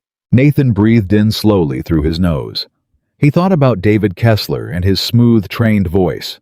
He thought about the 8 months he'd spent building trust on the 54th floor and the journalist who had called him 3 days after the first meeting, where C. Wren had rescheduled 2 afternoon calls. He thought about the sentence, "I'd hate for a story to run without your side of things," and what it actually meant dressed up as concern. "Who filed it?" he said. "I can't disclose that," Dale said.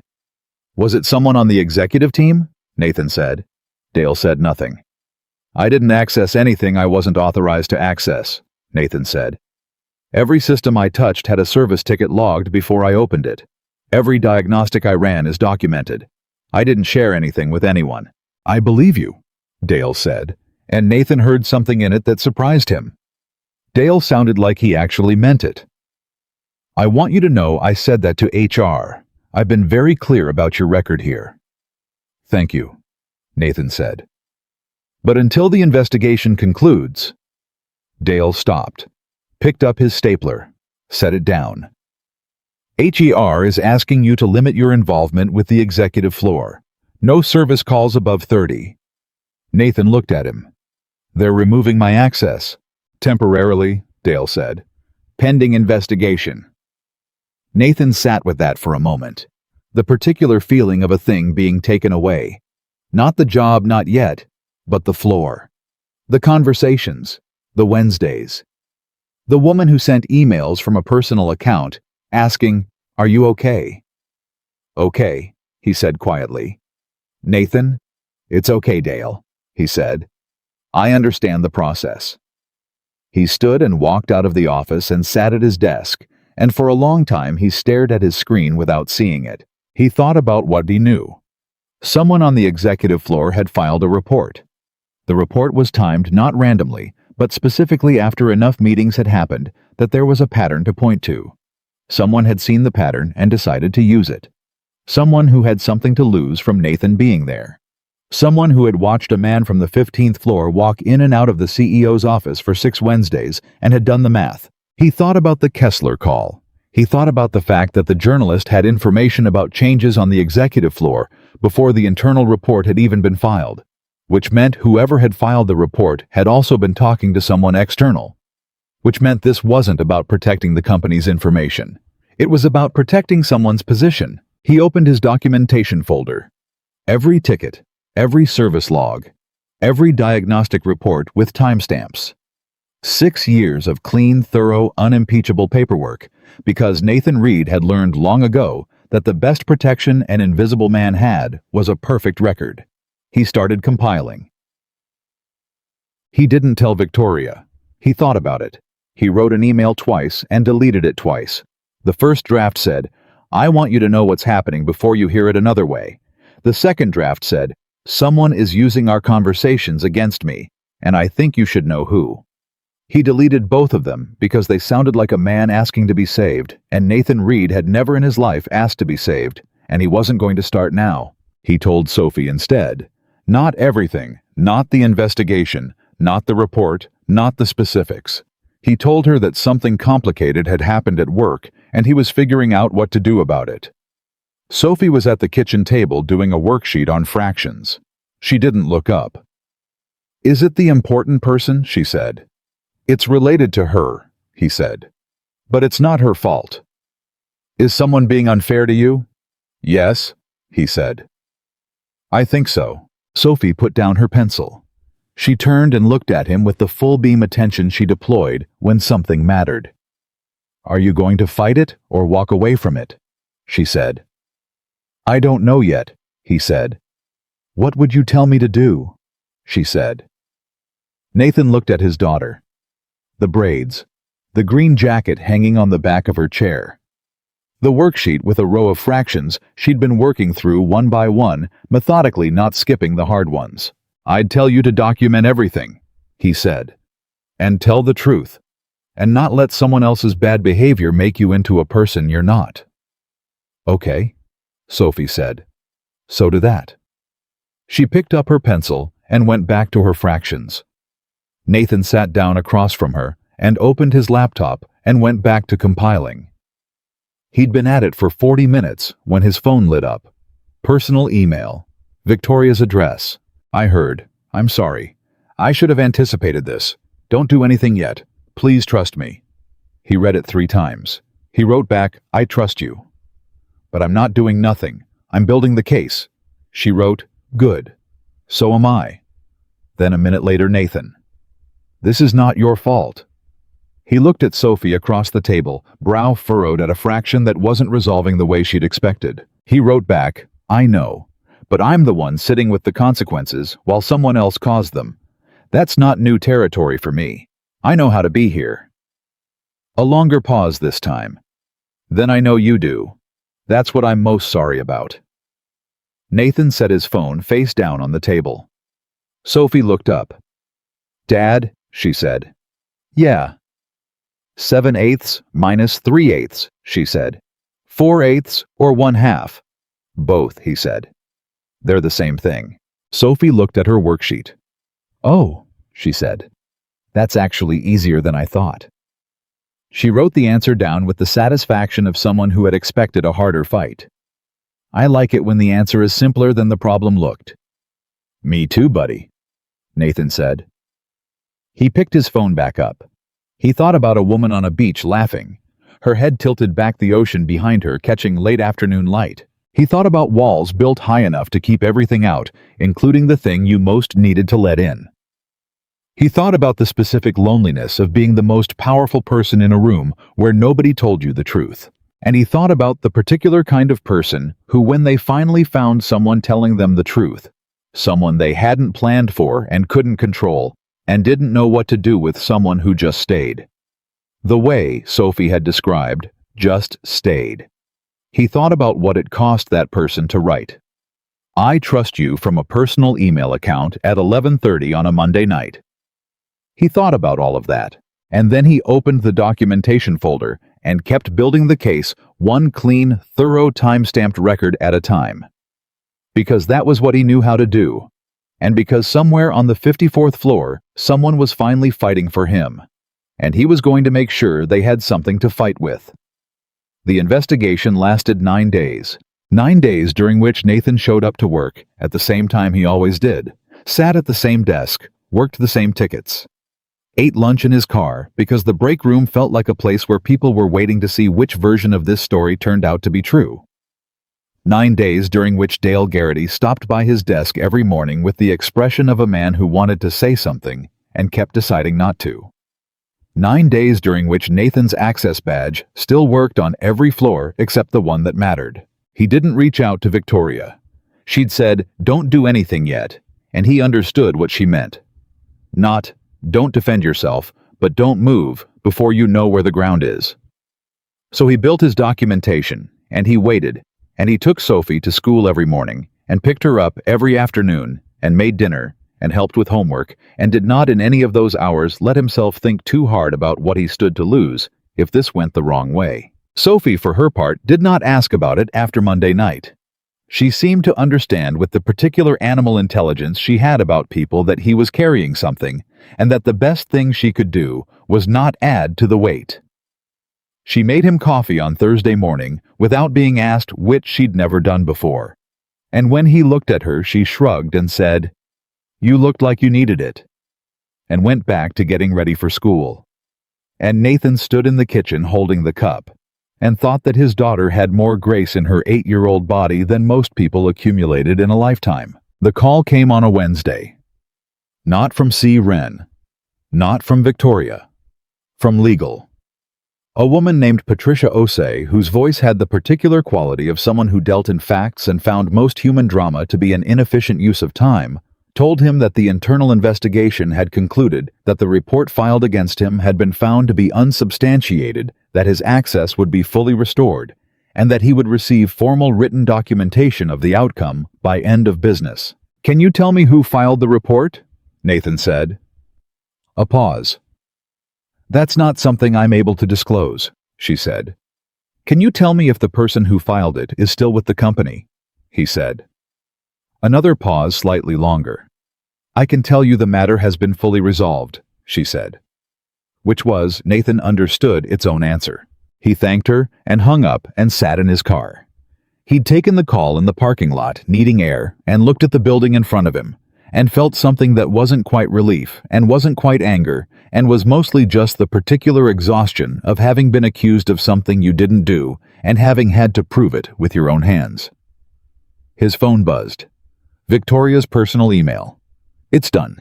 Come up when you're ready." He sat for another minute. Then he got out of the car and went inside. The lobby guard nodded. The elevator opened on 54. C. Wren looked up and said, "Go right in," without any preamble, without the professional staging, just 3 words that meant she's been waiting. Victoria was at her desk. She stood when he came in, which she'd never done before, and for a moment they just looked at each other across the room, and Nathan thought about 9 days and $31 and a resignation letter, and the chain of completely ordinary events that had led him to this room, to this moment, to a woman who was looking at him the way people look at someone they very nearly lost. "Sit down," she said.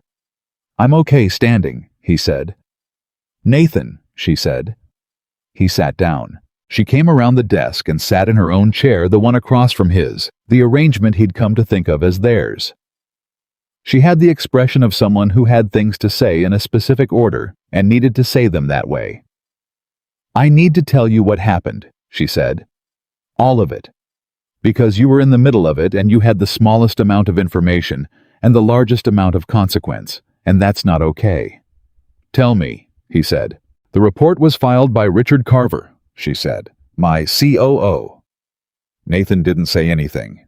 He let her continue. "Richard has been with the company for 7 years. He was Marcus's hire, originally one of the first executive decisions my brother made before he died, and I kept him partly for that reason, and partly because he was genuinely good at the operational side of the business." She paused. "What he was not good at, and what I didn't fully understand until recently, was being a person that someone could trust." "What was he afraid of?" Nathan said. "Losing his position. Losing his influence," Victoria said. "Those are different things. His position was secure. I had no plans to change the COO structure. But influence is something else. Influence requires proximity, requires being the person someone turns to, the person whose read on a situation matters." She looked at her hands. "For a long time I turned to Richard. Not because I trusted him deeply, but because he was there, and he was capable, and I'd stopped expecting to find something better than capable and present. And then I was there," Nathan said. "And then you were there," she confirmed. "And the conversations we were having, the honest kind, were the kind I'd never had with Richard, or with anyone on that floor." She looked up at him. He noticed. I didn't hide it well. I didn't think I needed to hide it. How did he find out about the Q4 project access? Nathan said. I ran diagnostics on your system, but I was never briefed on the project itself. That's exactly the point, Victoria said. You weren't. But the access logs showed you'd been in the system during a period when Q4 documents were also open on the network, which, taken in isolation and presented by someone who understood how to make circumstantial evidence look deliberate, could be made to look like something it wasn't. Nathan thought about David Kessler, the smooth voice, the I'd hate for a story to run without your side of things. Carver was the one who contacted the journalist, he said. It wasn't a question. Yes, Victoria said. We found the connection 2 days into the investigation. He'd reached out to Kessler 3 days before Kessler called you. The sequence was designed file, the internal report feed the external narrative, simultaneously, let the two stories reinforce each other.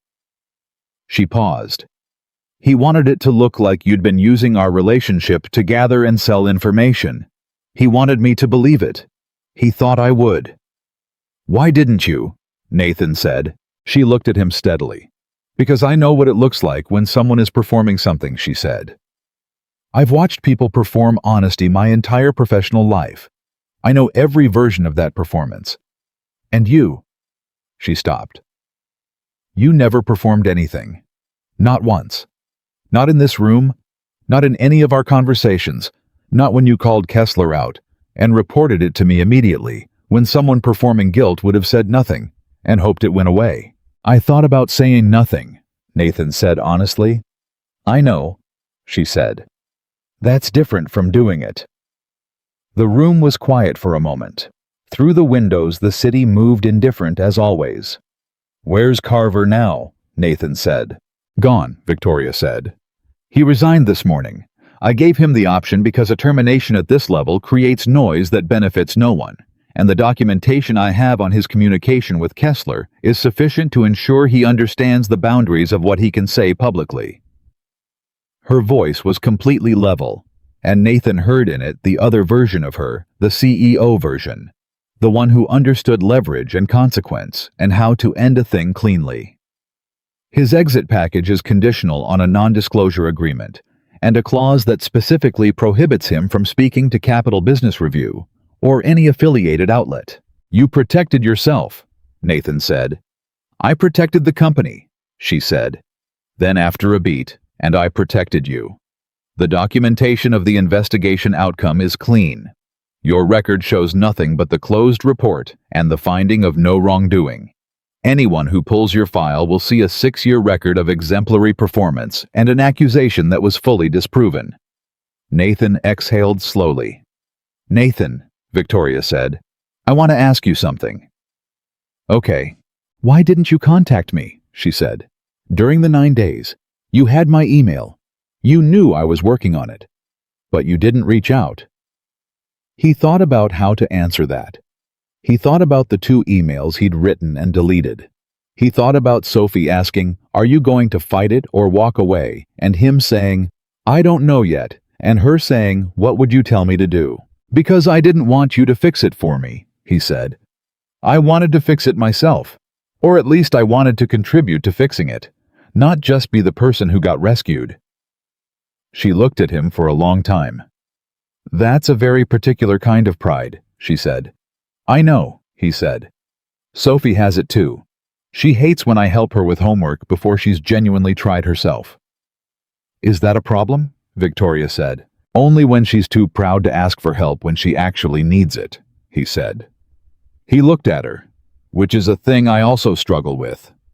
Something shifted in her expression, not the careful shift she made when she was controlling what she revealed the other kind, the real kind. I would have helped you, she said quietly. Not because it was convenient, not because of the company, because you... She stopped, started again. You're the person who told me that the woman in that photo hadn't disappeared. You're the person who made that argument with complete conviction when you had absolutely no reason to and nothing to gain from it. She looked at her hands. I don't abandon people who do that. I know, Nathan said. I don't think you did know, she said. I think you spent 9 days not being entirely sure. He was quiet for a moment. Maybe, he said, but not because of you. Because I've spent a long time being a person who doesn't expect things to work out. It's a hard habit to break. She nodded slowly. I understand that habit, she said. I have my own version of it. I know you do, he said. They sat in the particular silence of two people who have just told each other something true and are letting it settle. There's something else, Victoria said. Her tone shifted not dramatically, but enough. The thing to say in order quality was back. She'd been working up to this.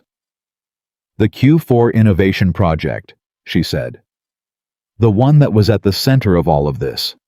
I'd like to tell you about it. Nathan waited.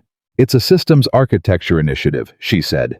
New framework for how the company's internal infrastructure communicates with its external-facing platforms. It's been in development for 18 months, and it's hitting a wall that my current tech team can't get past. She paused. Not because they're not talented, but because the problem isn't purely technical, it's also organizational. The way teams communicate, the way information flows, the way problems get identified before they become crises. She looked at him directly. You've been doing that for 6 years on the 15th floor, identifying the real problem underneath the surface problem, seeing what others miss. Nathan felt where this was going and wasn't sure what to do with it. I want you on the project, she said. Not in a support capacity, as a systems analyst. We'd create the role it doesn't exist in the current structure. Salary increase commensurate with the level direct report line access to the full project team. She paused. You'd be on the 32nd floor. Not 54, that floor is executive only, and I want to keep your professional positioning clean, but the 32nd floor is where the project team works, and you'd have full access and standing. Nathan looked at her. This isn't about what happened, she said quickly, as if she needed to say it before he thought it. This isn't compensation, or an apology in the form of a promotion. This has been something I was considering before Carver filed the report. I'd spoken with HR about it the week after your second visit. That's what the inquiry Dale told you about was. She stopped. I should have told you sooner. I didn't tell you because I wasn't sure how to do it without it changing the nature of what we... She paused. Without it complicating things. Complicating things, Nathan said. The conversations, she said carefully. I didn't want you to wonder if I was offering you something because of what we'd been talking about, or to feel like you owed me something, or to feel like the conversations were conditional on a professional outcome. Nathan looked at her for a moment. Victoria, he said. Yes, she said. You should have told me, he said. Not because I would have done anything differently, but because I don't need to be protected from information. I need you to trust that I can handle it. She was quiet. That's what this has been, he said. Both of us. The whole time. You not telling me things to protect me not reaching out to protect my own sense of self-sufficiency. Both of us performing something we thought the other one needed, instead of just... He stopped. Instead of just being honest. She looked at him. You told me the first time that you wanted the honest kind of conversation, he said. That goes both ways. You're right, she said, simply without qualification. You're right, I'm sorry. Don't apologize, he said. Just do it differently. Something in her expression broke open slightly. Not dramatically, she was still Victoria Hayes. She still had 11 years of walls and the particular composure of someone who had learned to hold themselves together in public. But something broke open quietly like a window that had been painted shut and finally gave. Okay, she said. Here it is then, the honest version. I was afraid that if I offered you the role, you'd take it because you needed it financially, professionally, and not because you wanted it. And I'd lose the only relationship I've had in years where I couldn't tell whether the person was there because of what I could give them. She looked at him with the specific directness she only used when she was saying something that cost her. And I didn't want to lose that, even for a better outcome for you. which is selfish, and I know it. Nathan sat with that. It's not selfish, he said. It's scared. Those are different things. You're very particular about distinguishing between things, she said. Sophie thinks the right word matters, he said. She's rubbed off on me. Victoria looked at him. Something was happening in her expression that she wasn't managing, wasn't performing, wasn't controlling. It was just there. I'd like to meet her again, she said. Not at the office. Somewhere that doesn't feel like a context I chose. She'd like that, Nathan said. You don't know that, Victoria said. She asked me about you on the drive home, Nathan said. She said you were really lonely and that the harder kind of lonely was when people were around and it didn't help. He paused. She's 8, and she diagnosed that in 40 minutes. She wants to help you fix it. She just can't say that directly because she's 8, and she has my particular brand of pride. Victoria pressed her lips together. Her eyes were very bright in a way that was not going to become crying but was adjacent to it. She sounds like a remarkable person, she said. She is, Nathan said. She made me a sandwich with too much mustard last week and watched to make sure I ate the whole thing. Too much mustard, Victoria repeated. An unreasonable amount, he said. And it was somehow exactly right. She did laugh this time. A real one again, the second one he'd gotten, and each one felt like something being returned to its rightful place. The job, Nathan said when the laugh settled. Yes, she said. I want to know one thing first, he said. If I take it, and I want to be clear that I'm genuinely considering it, not performing modesty, if I take it, what changes between us? She looked at him carefully. What do you mean? The conversations, he said. The Wednesdays. The honest kind. If I have a role here, a real one with a reporting structure and a position in the project team, does that change what we are to each other? Does it make the honest kind of conversation harder? She thought about this seriously, the way she thought about things she actually cared about.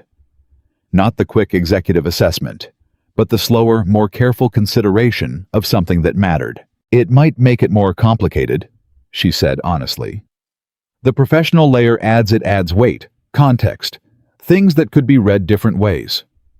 Then we'd have to be more deliberate, Nathan said. Yes, she said. We can do that, he said. Can we? She said. And there was something in the question that was about more than the job, and they both knew it. I think we can try, Nathan said. Honestly. She held his gaze. Okay, she said. Then yes, I think we can try. He looked at her across the quiet room. The room that had started as the most impersonal space he'd ever been, in the room that had no family photos and no struggling plants, and no mug with a funny saying, and now felt somehow like a place where something real had taken root without anyone planning it. I'll take the job, he said. Victoria nodded. She picked up a folder from her desk, the gesture of a person returning to something solid and familiar after being somewhere less solid and more real. I'll have HR send you the formal offer by tomorrow, she said. Benefits, title, salary, structure. Okay, he said. He stood. Nathan, she said. His name in her mouth, he'd counted the times. The way she said it at the end of things, not to stop him, but to make sure what came next landed properly. Yeah, he said. Sophie's jacket, she said. The green one. She had it on when she came. Where did you get it? Nathan blinked. Department store. I bought it a size up so she'd grow into it. Victoria nodded slowly, like she was filing that away somewhere specific. She carried herself like it fit perfectly, she said. She always does, Nathan said. He walked out of the office, and the glass doors closed behind him, and C. Wren was at her desk looking at her computer, and she didn't look up when he passed, but she said without any particular emphasis, Congratulations, Mr. Reed. Nathan paused. You knew, he said. I schedule everything, she said, still not looking up. I know most things. What do you think? He said. See, Wren considered this with the professionalism of someone who had learned to have opinions privately. I think, she said carefully, that in 7 years of working on this floor, I have never once heard Ms. Hayes laugh twice in a single meeting. She looked up. That seems relevant. Nathan took the elevator down. He sat in his car. He called Sophie's school. Mrs. Okafor answered. Sophie Reed, she said. Here, she told me to tell you she figured out the phenomenon spelling. 2 E's. She was right to doubt herself, Nathan said. It's a hard word. She also said to tell you that whatever you're deciding today, you should decide it. Mrs. Okafor said. I'm not sure what that means, but she was very specific that I pass it along. Nathan looked up at the building again. Tell her I decided, he said.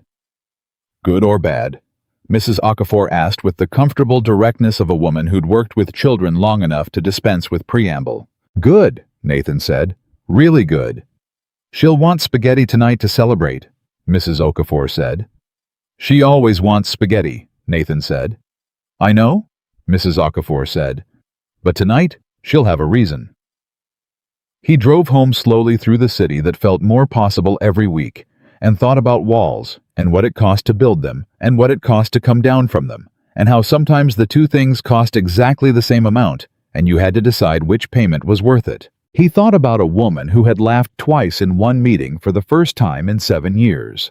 He thought about Sophie and her grandmother's barrettes, asking a billionaire CEO about pets with the earnest certainty of someone who already knew the answer was going to tell her something important. He thought about Marcus, who'd had an idea in a garage one hot summer, and had never gotten to see what it became, and the sister who had built it in his absence, and buried herself in the building of it, because she didn't know what else to do with the space he'd left. He thought about the photograph, the beach, the laughing woman who had forgotten for 1 minute to be anything except exactly who she was, and he thought about the fact that the minute wasn't over, that it had just been interrupted, that it was still going somewhere underneath everything patient and persistent and waiting for the right person to recognize it. He picked Sophie up at 3. She got in the car and buckled her seatbelt and looked at him with her full beam attention. You decided, she said. I decided, he said. And she said, and things are going to be different, he said. In a good way. Sophie looked at him for a moment. Then she looked out the window. Then she said, I think she's going to be good for you. I think we might be good for each other, Nathan said. Sophie considered this. That's actually better, she said. One way good doesn't last. My teacher said that about friendships, and I think it applies to most things. Your teacher is smart, Nathan said. I told her that once, and she said, I know that's why they pay me. Sophie said, which I thought was really funny. Nathan drove and thought about most things, and whether the rule applied, and decided that Sophie's teacher was right, and that this particular thing, whatever it was becoming, had the quality of two-way good, the real kind. The kind that was built from people who had stopped performing and started simply being present with each other. Spaghetti, Sophie said. Obviously, he said. She smiled and put her feet up on the dashboard, which he normally didn't allow, and he let it go because it was a good day, and good days had their own rules. His phone buzzed at a red light. Victoria's email. HR will have the offer to you by 9 tomorrow. Also, I looked up the Capital Business Review. Kessler's piece won't run. His editor confirmed this afternoon. I thought you should know. Then 30 seconds later, Sophie's right, by the way. About the loneliness. I've been thinking about what she said since Wednesday. She sees things very clearly. Nathan typed back at the next red light with one thumb, which Sophie always said was dangerous, and which he only did at full stops. She gets it from her mother. The seeing things part. The saying them out loud part is all me. Victoria wrote back, tell her thank you. From me. If that's appropriate. He showed Sophie the message. Sophie read it, thought about it. Tell her she's welcome, she said. And tell her she should come for spaghetti sometime. Mrs. Okafor says food makes things less complicated. Nathan typed that back verbatim. The response took a little longer this time. Long enough that they were home and parked before it came. I haven't had someone invite me to dinner in a very long time, Victoria wrote. Tell Sophie yes. Nathan showed Sophie. Sophie read it, nodded once with the satisfaction of someone whose hypothesis had been confirmed by the experiment. "See?" she said, getting out of the car with her backpack. "Two-way good." She went inside. Nathan sat in the parked car one more moment in the quiet of an ordinary Wednesday evening that felt like the beginning of something he didn't have a word for yet, and thought that sometimes the truest things didn't need names right away. Sometimes you just needed to let them be what they were. He went inside and made spaghetti. The spaghetti dinner happened on a Saturday. Victoria showed up at 6:15 with a bottle of wine she'd clearly researched, because it was exactly the right kind, not expensive enough to make Nathan feel like a guest in his own home, not casual enough to seem like she hadn't thought about it. She stood at the door of the apartment in jeans and a simple dark sweater. No blazer hair down, the way it had been the Wednesday of the investigation outcome. And Nathan thought she looked like someone who had practiced being casual and was genuinely trying to get it right. Sophie answered the door before Nathan got there. She looked at Victoria for exactly 2 seconds, took the wine from her hands, said, "Dad says you should come in. The sauce needs another 10 minutes. And walked back to the kitchen. Victoria looked at Nathan. Nathan shrugged. "She's been cooking with me since she was 5, he said. She has opinions about timing."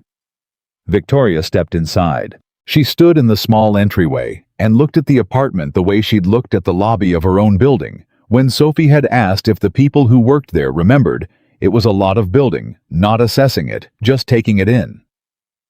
The bookshelf by the door with the books slightly out of order, because Sophie reorganized them by color sometimes and by subject other times, and the system was always in transition. The photograph on the wall, Nathan and Sophie at the beach 2 summers ago. Sophie holding a hermit crab at arm's length with an expression of extreme scientific commitment. The jacket hook with Sophie's green jacket and Nathan's work bag hanging from it like they'd been there forever, which they had. "It looks lived in," Victoria said quietly. "Is that okay?" Nathan said.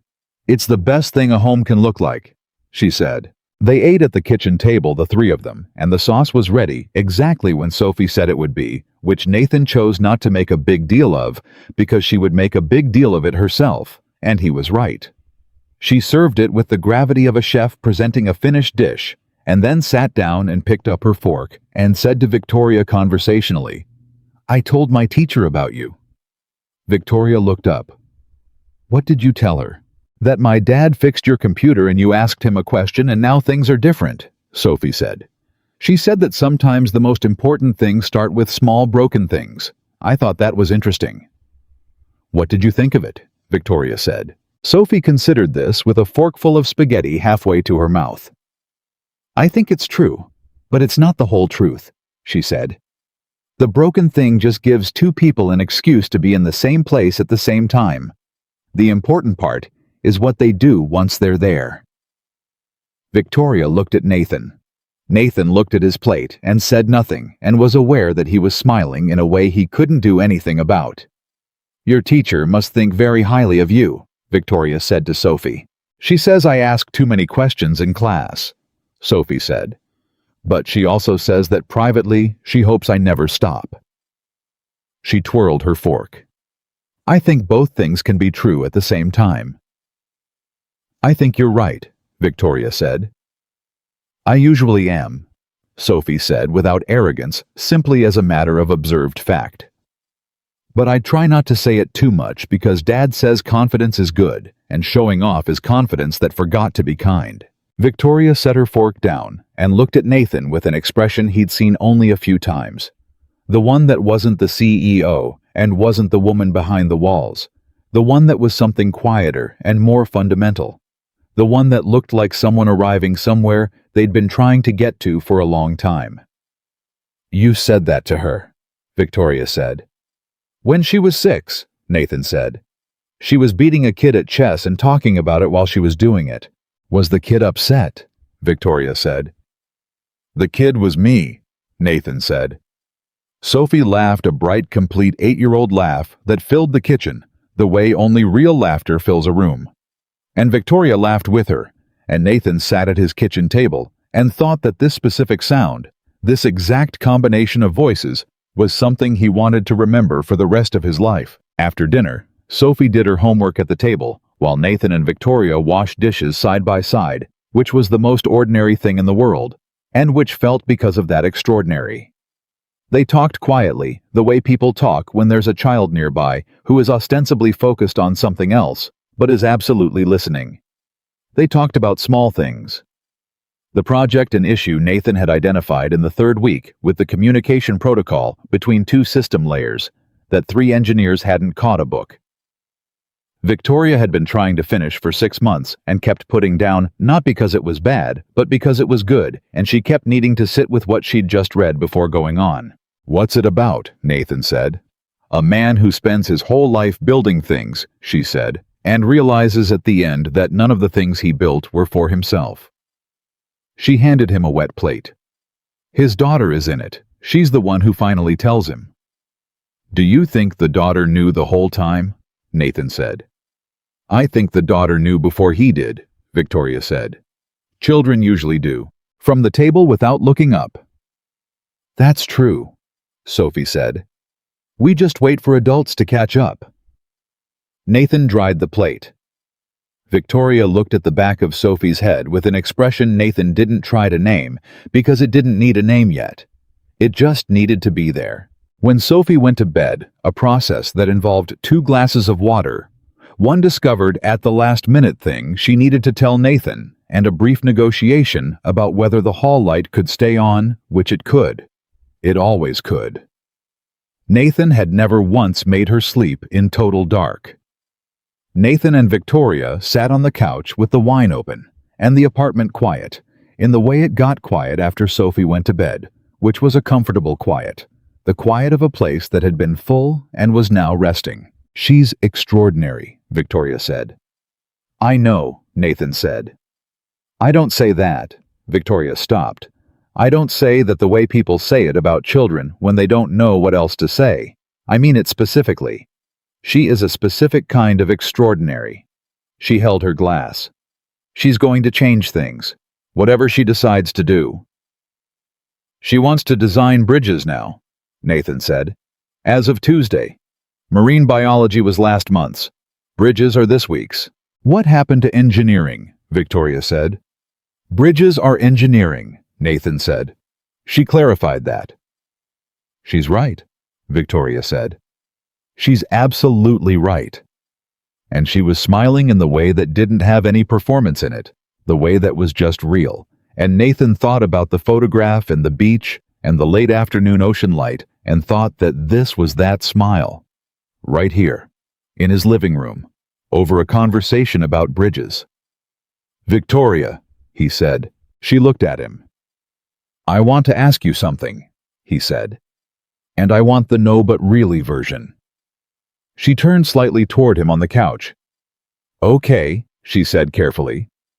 "Are you happy?" he said. "Right now. In this apartment. Tonight." She was quiet for a moment. Not the 9 seconds quiet of the first time he'd asked her, not the performed consideration of someone buying time. A different kind of quiet, the kind where the answer is already there, and you're just making sure you say it right. "Yes," she said. "I'm happy right now." "Good," he said. "Is that enough for you?" she said. "Just right now." "Right now is where everything starts," he said. "Last week's right now is why you're here tonight. Next week's right now is something we get to decide, but the only one we can actually do anything with is this one." He looked at her. "And this one is pretty good." She looked at him for a long moment. "You know what the most difficult part of all of this has been for me," she said. "Tell me." "Accepting that I deserved it," she said. "The conversations. Sophie. This."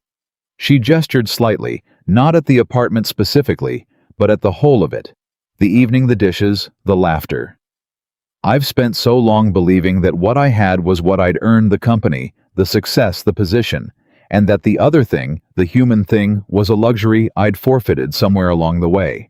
That I'd made a choice, even if I'd made it unconsciously, and the choice had a cost." She paused. "And then you sat in my office and looked at a photograph and told me the woman in it hadn't disappeared, and I didn't know what to do with that. "What did you do with it?" Nathan said. "I kept it," she said. "The same way I kept the photograph, as a reminder." She looked at him with the direct look that cost her something every time. "Of something I was afraid I was losing." Nathan set his glass down on the coffee table. He turned to face her fully. "Victoria," he said, "you didn't lose anything. You put things somewhere safe, and you stopped believing you'd ever go back for them. That's different." "Is it?" she said. "Yes," he said. "Losing is permanent. Putting something down is a choice you can reverse." He held her gaze. "You're reversing it." She looked at him for a long time. The apartment was very quiet. Somewhere down the hall, Sophie was either asleep or reading with a flashlight under the covers, which was a 50-50 proposition on any given night. "I'm scared," Victoria said. Quietly, simply. No performance, no management, no construction of it. Just the true thing. "I know," Nathan said. "I haven't been—" She stopped.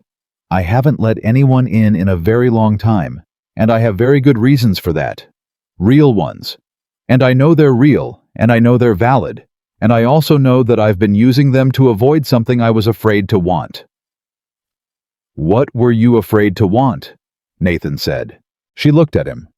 "This," she said. "Something ordinary, something real, someone who sees me and isn't afraid of what they find and isn't going to use it for anything." She paused. "Someone who asks me if I'm happy and actually waits for the real answer." Nathan didn't say anything immediately.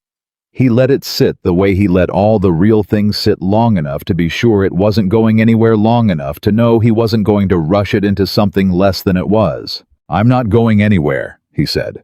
"I want to be clear about that. I'm not a person who says things like that casually. I don't have the bandwidth for casual. I have a job and an 8-year-old who thinks she's going to build bridges and about $47 in my checking account until Friday. My life is not casual." He looked at her steadily. "But I'm not going anywhere." Something broke open in her face. Not dramatically, she was still herself, still Victoria, still the woman who had built a company and run it for 11 years, with the particular composure of someone who had decided that no room was going to see her fall apart. But something broke open quietly, irreversibly, the way ice breaks open in spring, not because it was forced, but because the temperature finally changed. $47, she said. "Give or take," he said. "Nathan," she said. "Yeah," he said. She leaned forward and kissed him. It was brief, not dramatic. Not the kind of thing that would look like anything from outside the room.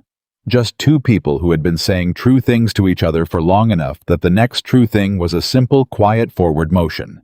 When she pulled back, she looked at him with an expression that was slightly surprised at itself, the way people look when they do the thing they've been deciding about for weeks, and it turns out to be simpler than all the deciding. "Was that okay?" she said. "More than okay," he said. She sat back. She picked up her wine glass.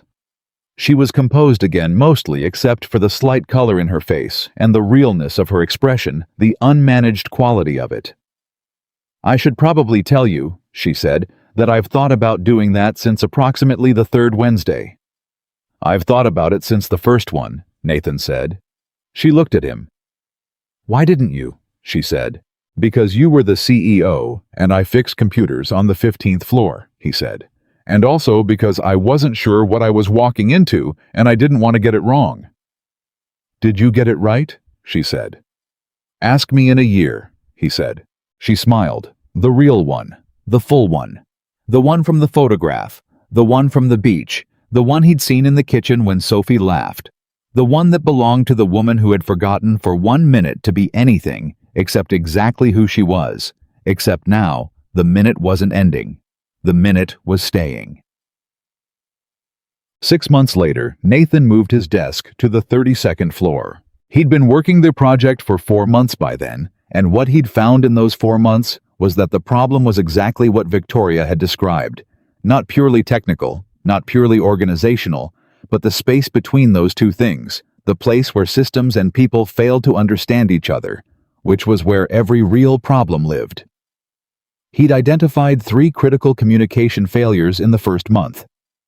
In the second month, he'd proposed a framework for how the infrastructure team and the product team shared information that was so obvious in retrospect that 2 senior engineers had separately told him it was obvious in retrospect, which was the highest compliment you could get in that context because it meant the solution fit so well. It felt like it had always existed.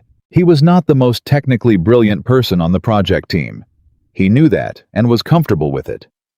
What he was the person who could sit in a room full of people talking past each other and identify with quiet precision the exact sentence that would make them start talking to each other instead. He was the person who asked the question that nobody else had thought to ask, not because they weren't smart enough, but because they were too close to the problem, and he had spent 6 years being just far enough away from everything to see it clearly. Dale Garrity had thrown him a small, deeply awkward send-off party when he moved floors, store-bought cake, a card signed by the team, and a speech that Dale had clearly written and then abandoned halfway through in favor of just saying, "You're one of the best I've ever had. Reed and I should have said that more," and then immediately going to get cake before the moment could get any bigger. Nathan had shaken his hand and meant it. The 32nd floor was different from the 15th. In the way that rooms full of people building things were different from rooms full of people maintaining them. Both mattered. Nathan knew that with complete conviction. But there was an energy on 32 that he hadn't known he was missing until he was in it, the energy of something being made of people arguing productively about what the thing should be and how it should work and what it would become. He worked hard.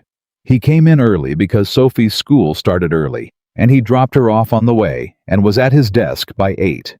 He left at 5:15 because pickup was at 3:30, and Sophie went to the after-school program until 5, and he'd discovered there was a good coffee cart 2 blocks from the school that he'd started stopping at on the way, a woman named Rosa who made the coffee exactly right, and who had over 4 months learned his order and had it ready when she saw his car. His life had a rhythm.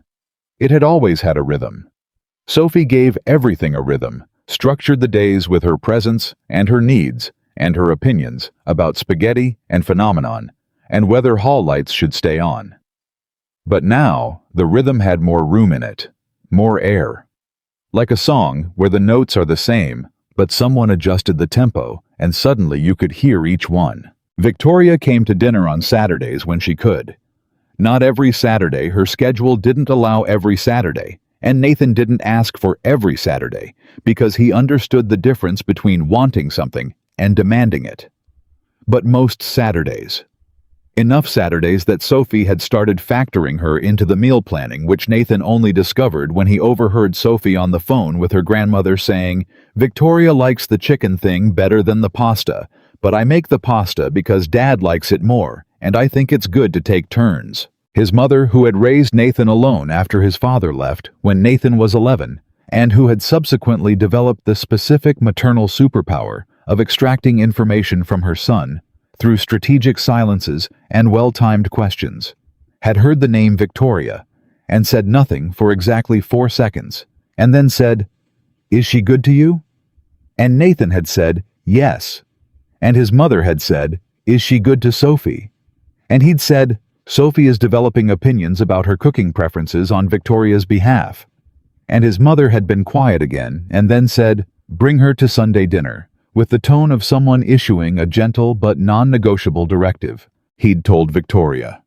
Victoria had gone still in the way she went still when something required her to step into territory she hadn't prepared for. "Sunday dinner," she said. "My mother makes pot roast," Nathan said. "I haven't had pot roast in—" She stopped. "I don't remember the last time I had pot roast." "That's either very sad or the best possible reason to come," Nathan said. She came. His mother, whose name was Carol, and who stood 5'3" and had never in her life been intimidated by anything larger than herself, opened the door and looked at Victoria Hayes and said, "You're taller than I thought." And Victoria said, "I'm sorry." And Carol said, "Don't be sorry. It's fine. Come in, dinner's almost ready." And that was that.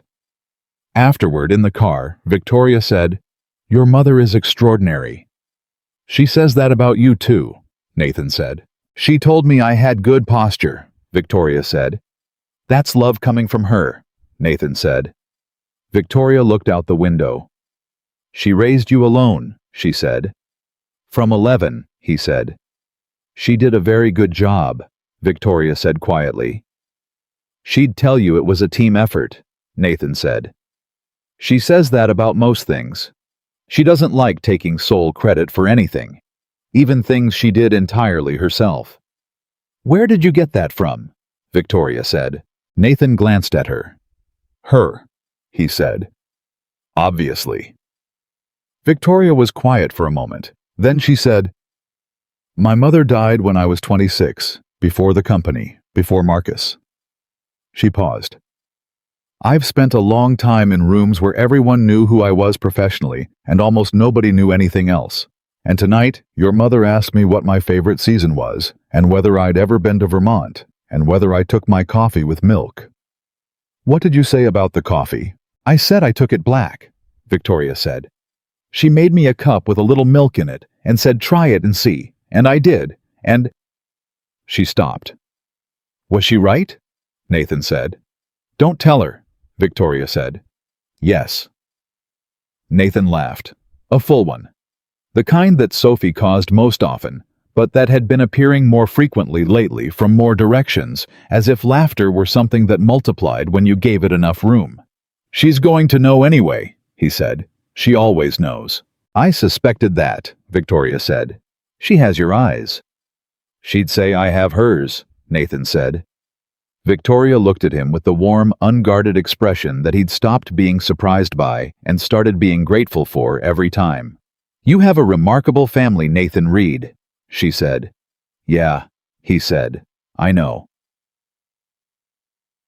The photograph was still on her desktop. Nathan saw it one afternoon in early December, when he'd come up to the 54th floor for a project briefing his access restored, and then his presence on that floor, now routine, in a way that C. Wren had stopped announcing and started assuming. The briefing ended early, and Victoria was finishing a call in the side room, and he sat at the desk, waiting. And there it was, the way it always was. The woman on the beach with the ocean catching late afternoon light behind her. He looked at it the way he'd looked at it the first time, not trying to look, just looking, letting it be what it was. Victoria came out of the side room. She saw him looking. She didn't say anything immediately. She came and stood beside the desk and looked at the photograph with him, the two of them, which was different from the first time in every way that mattered. I keep meaning to change it, she said. Don't, he said. She looked at him. That picture started everything, he said. It should stay. She looked back at the screen, at the woman laughing by the water, at the loose hair and the rolled jeans and the bare feet on wet sand, and the expression of someone who had completely forgotten for one full minute to be anything except the person she actually was. She looks happy, Victoria said quietly. She does, Nathan said. I took that photo 4 years ago, Victoria said. And for 4 years I kept it because it was the last time I remembered feeling that way. She paused. Do you know what I realized last week? Tell me, he said. I realized I don't keep it for that reason anymore, she said. She looked at him. I keep it now because it's where it started. It's the beginning of the story, not the last page of a different one. Nathan looked at the photograph. Then he looked at her. No, he said. I think this is the first time you're truly free. She looked at him for a long moment. Something moved through her expression, the full complexity of the past year.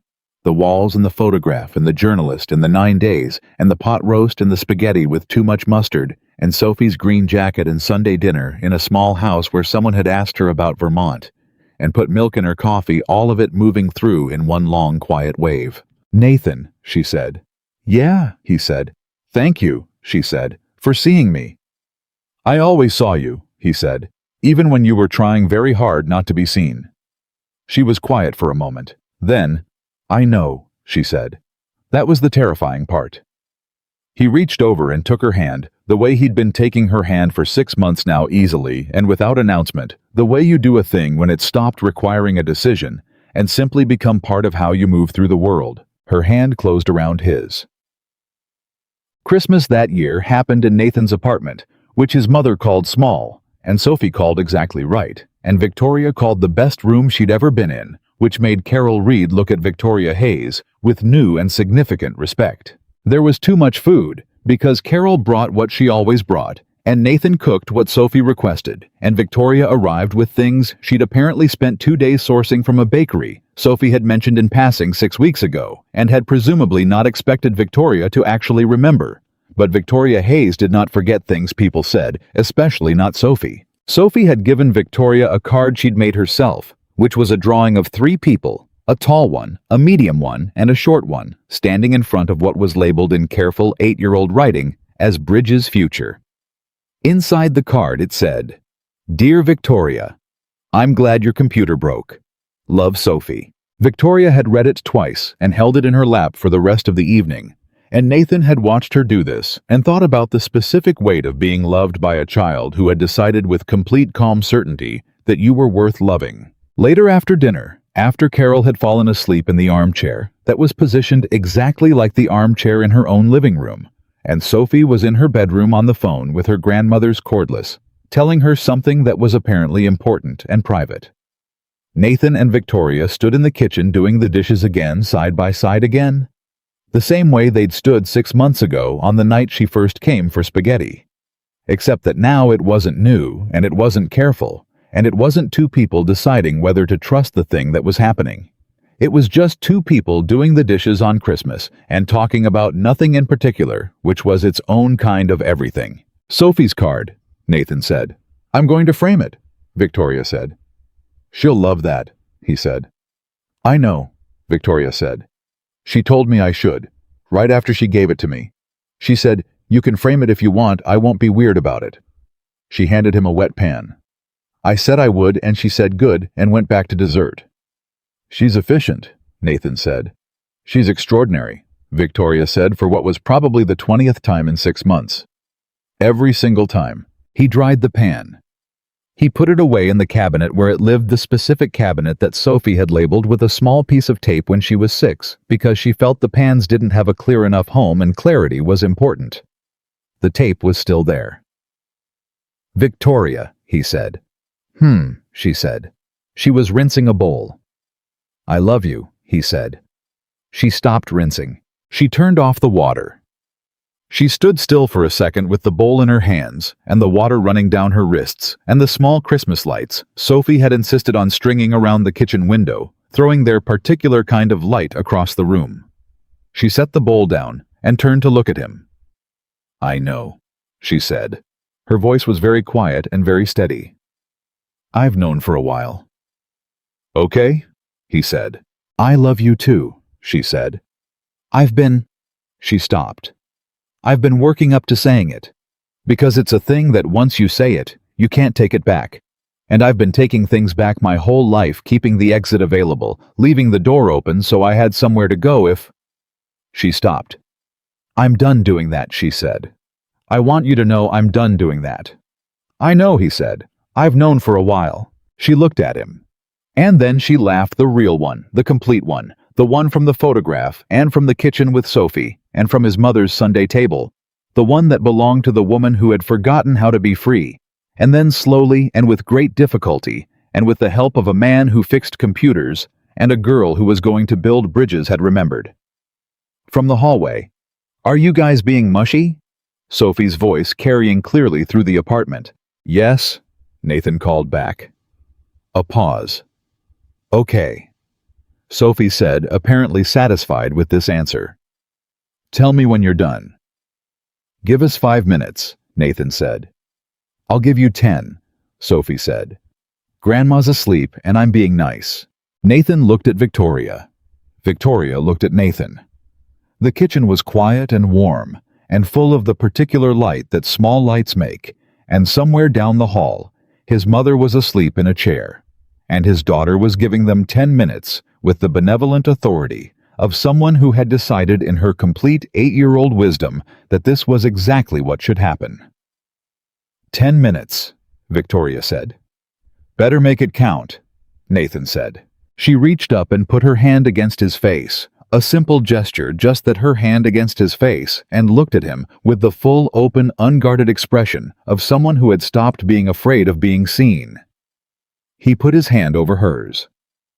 They stood in the kitchen on Christmas evening in a small apartment that looked exactly lived in and did not waste the 10 minutes. Outside, the city moved the way cities do, perpetually, indifferently, beautifully. And it did not know or care about the specific thing that was happening on one particular floor of one particular building in a kitchen, with a pan labeled by a 6-year-old who had understood even then that everything needed a clear home. But the city didn't need to know. The people inside it knew. And sometimes that is the whole of the story, not the grand thing, not the sweep of it, not the $4 billion, or the crashed computer, or the photograph, or the investigation, or any of the machinery that had moved the pieces into place. Just the people finally in the same room, finally still enough to feel what was there, finally free enough to stay. Nathan Reed had walked into a broken room with a bag of tools and walked out with something he hadn't known he was missing. Victoria Hayes had asked a question she'd been holding in for 4 years and finally gotten the only answer that was worth anything. And Sophie Reed had eaten her spaghetti, asked about the pets, drawn 3 people in front of a future bridge, and decided with the clear-eyed certainty of someone who saw the world exactly as it was, and loved it anyway, that this was how it was supposed to go. She had been, as usual, absolutely right.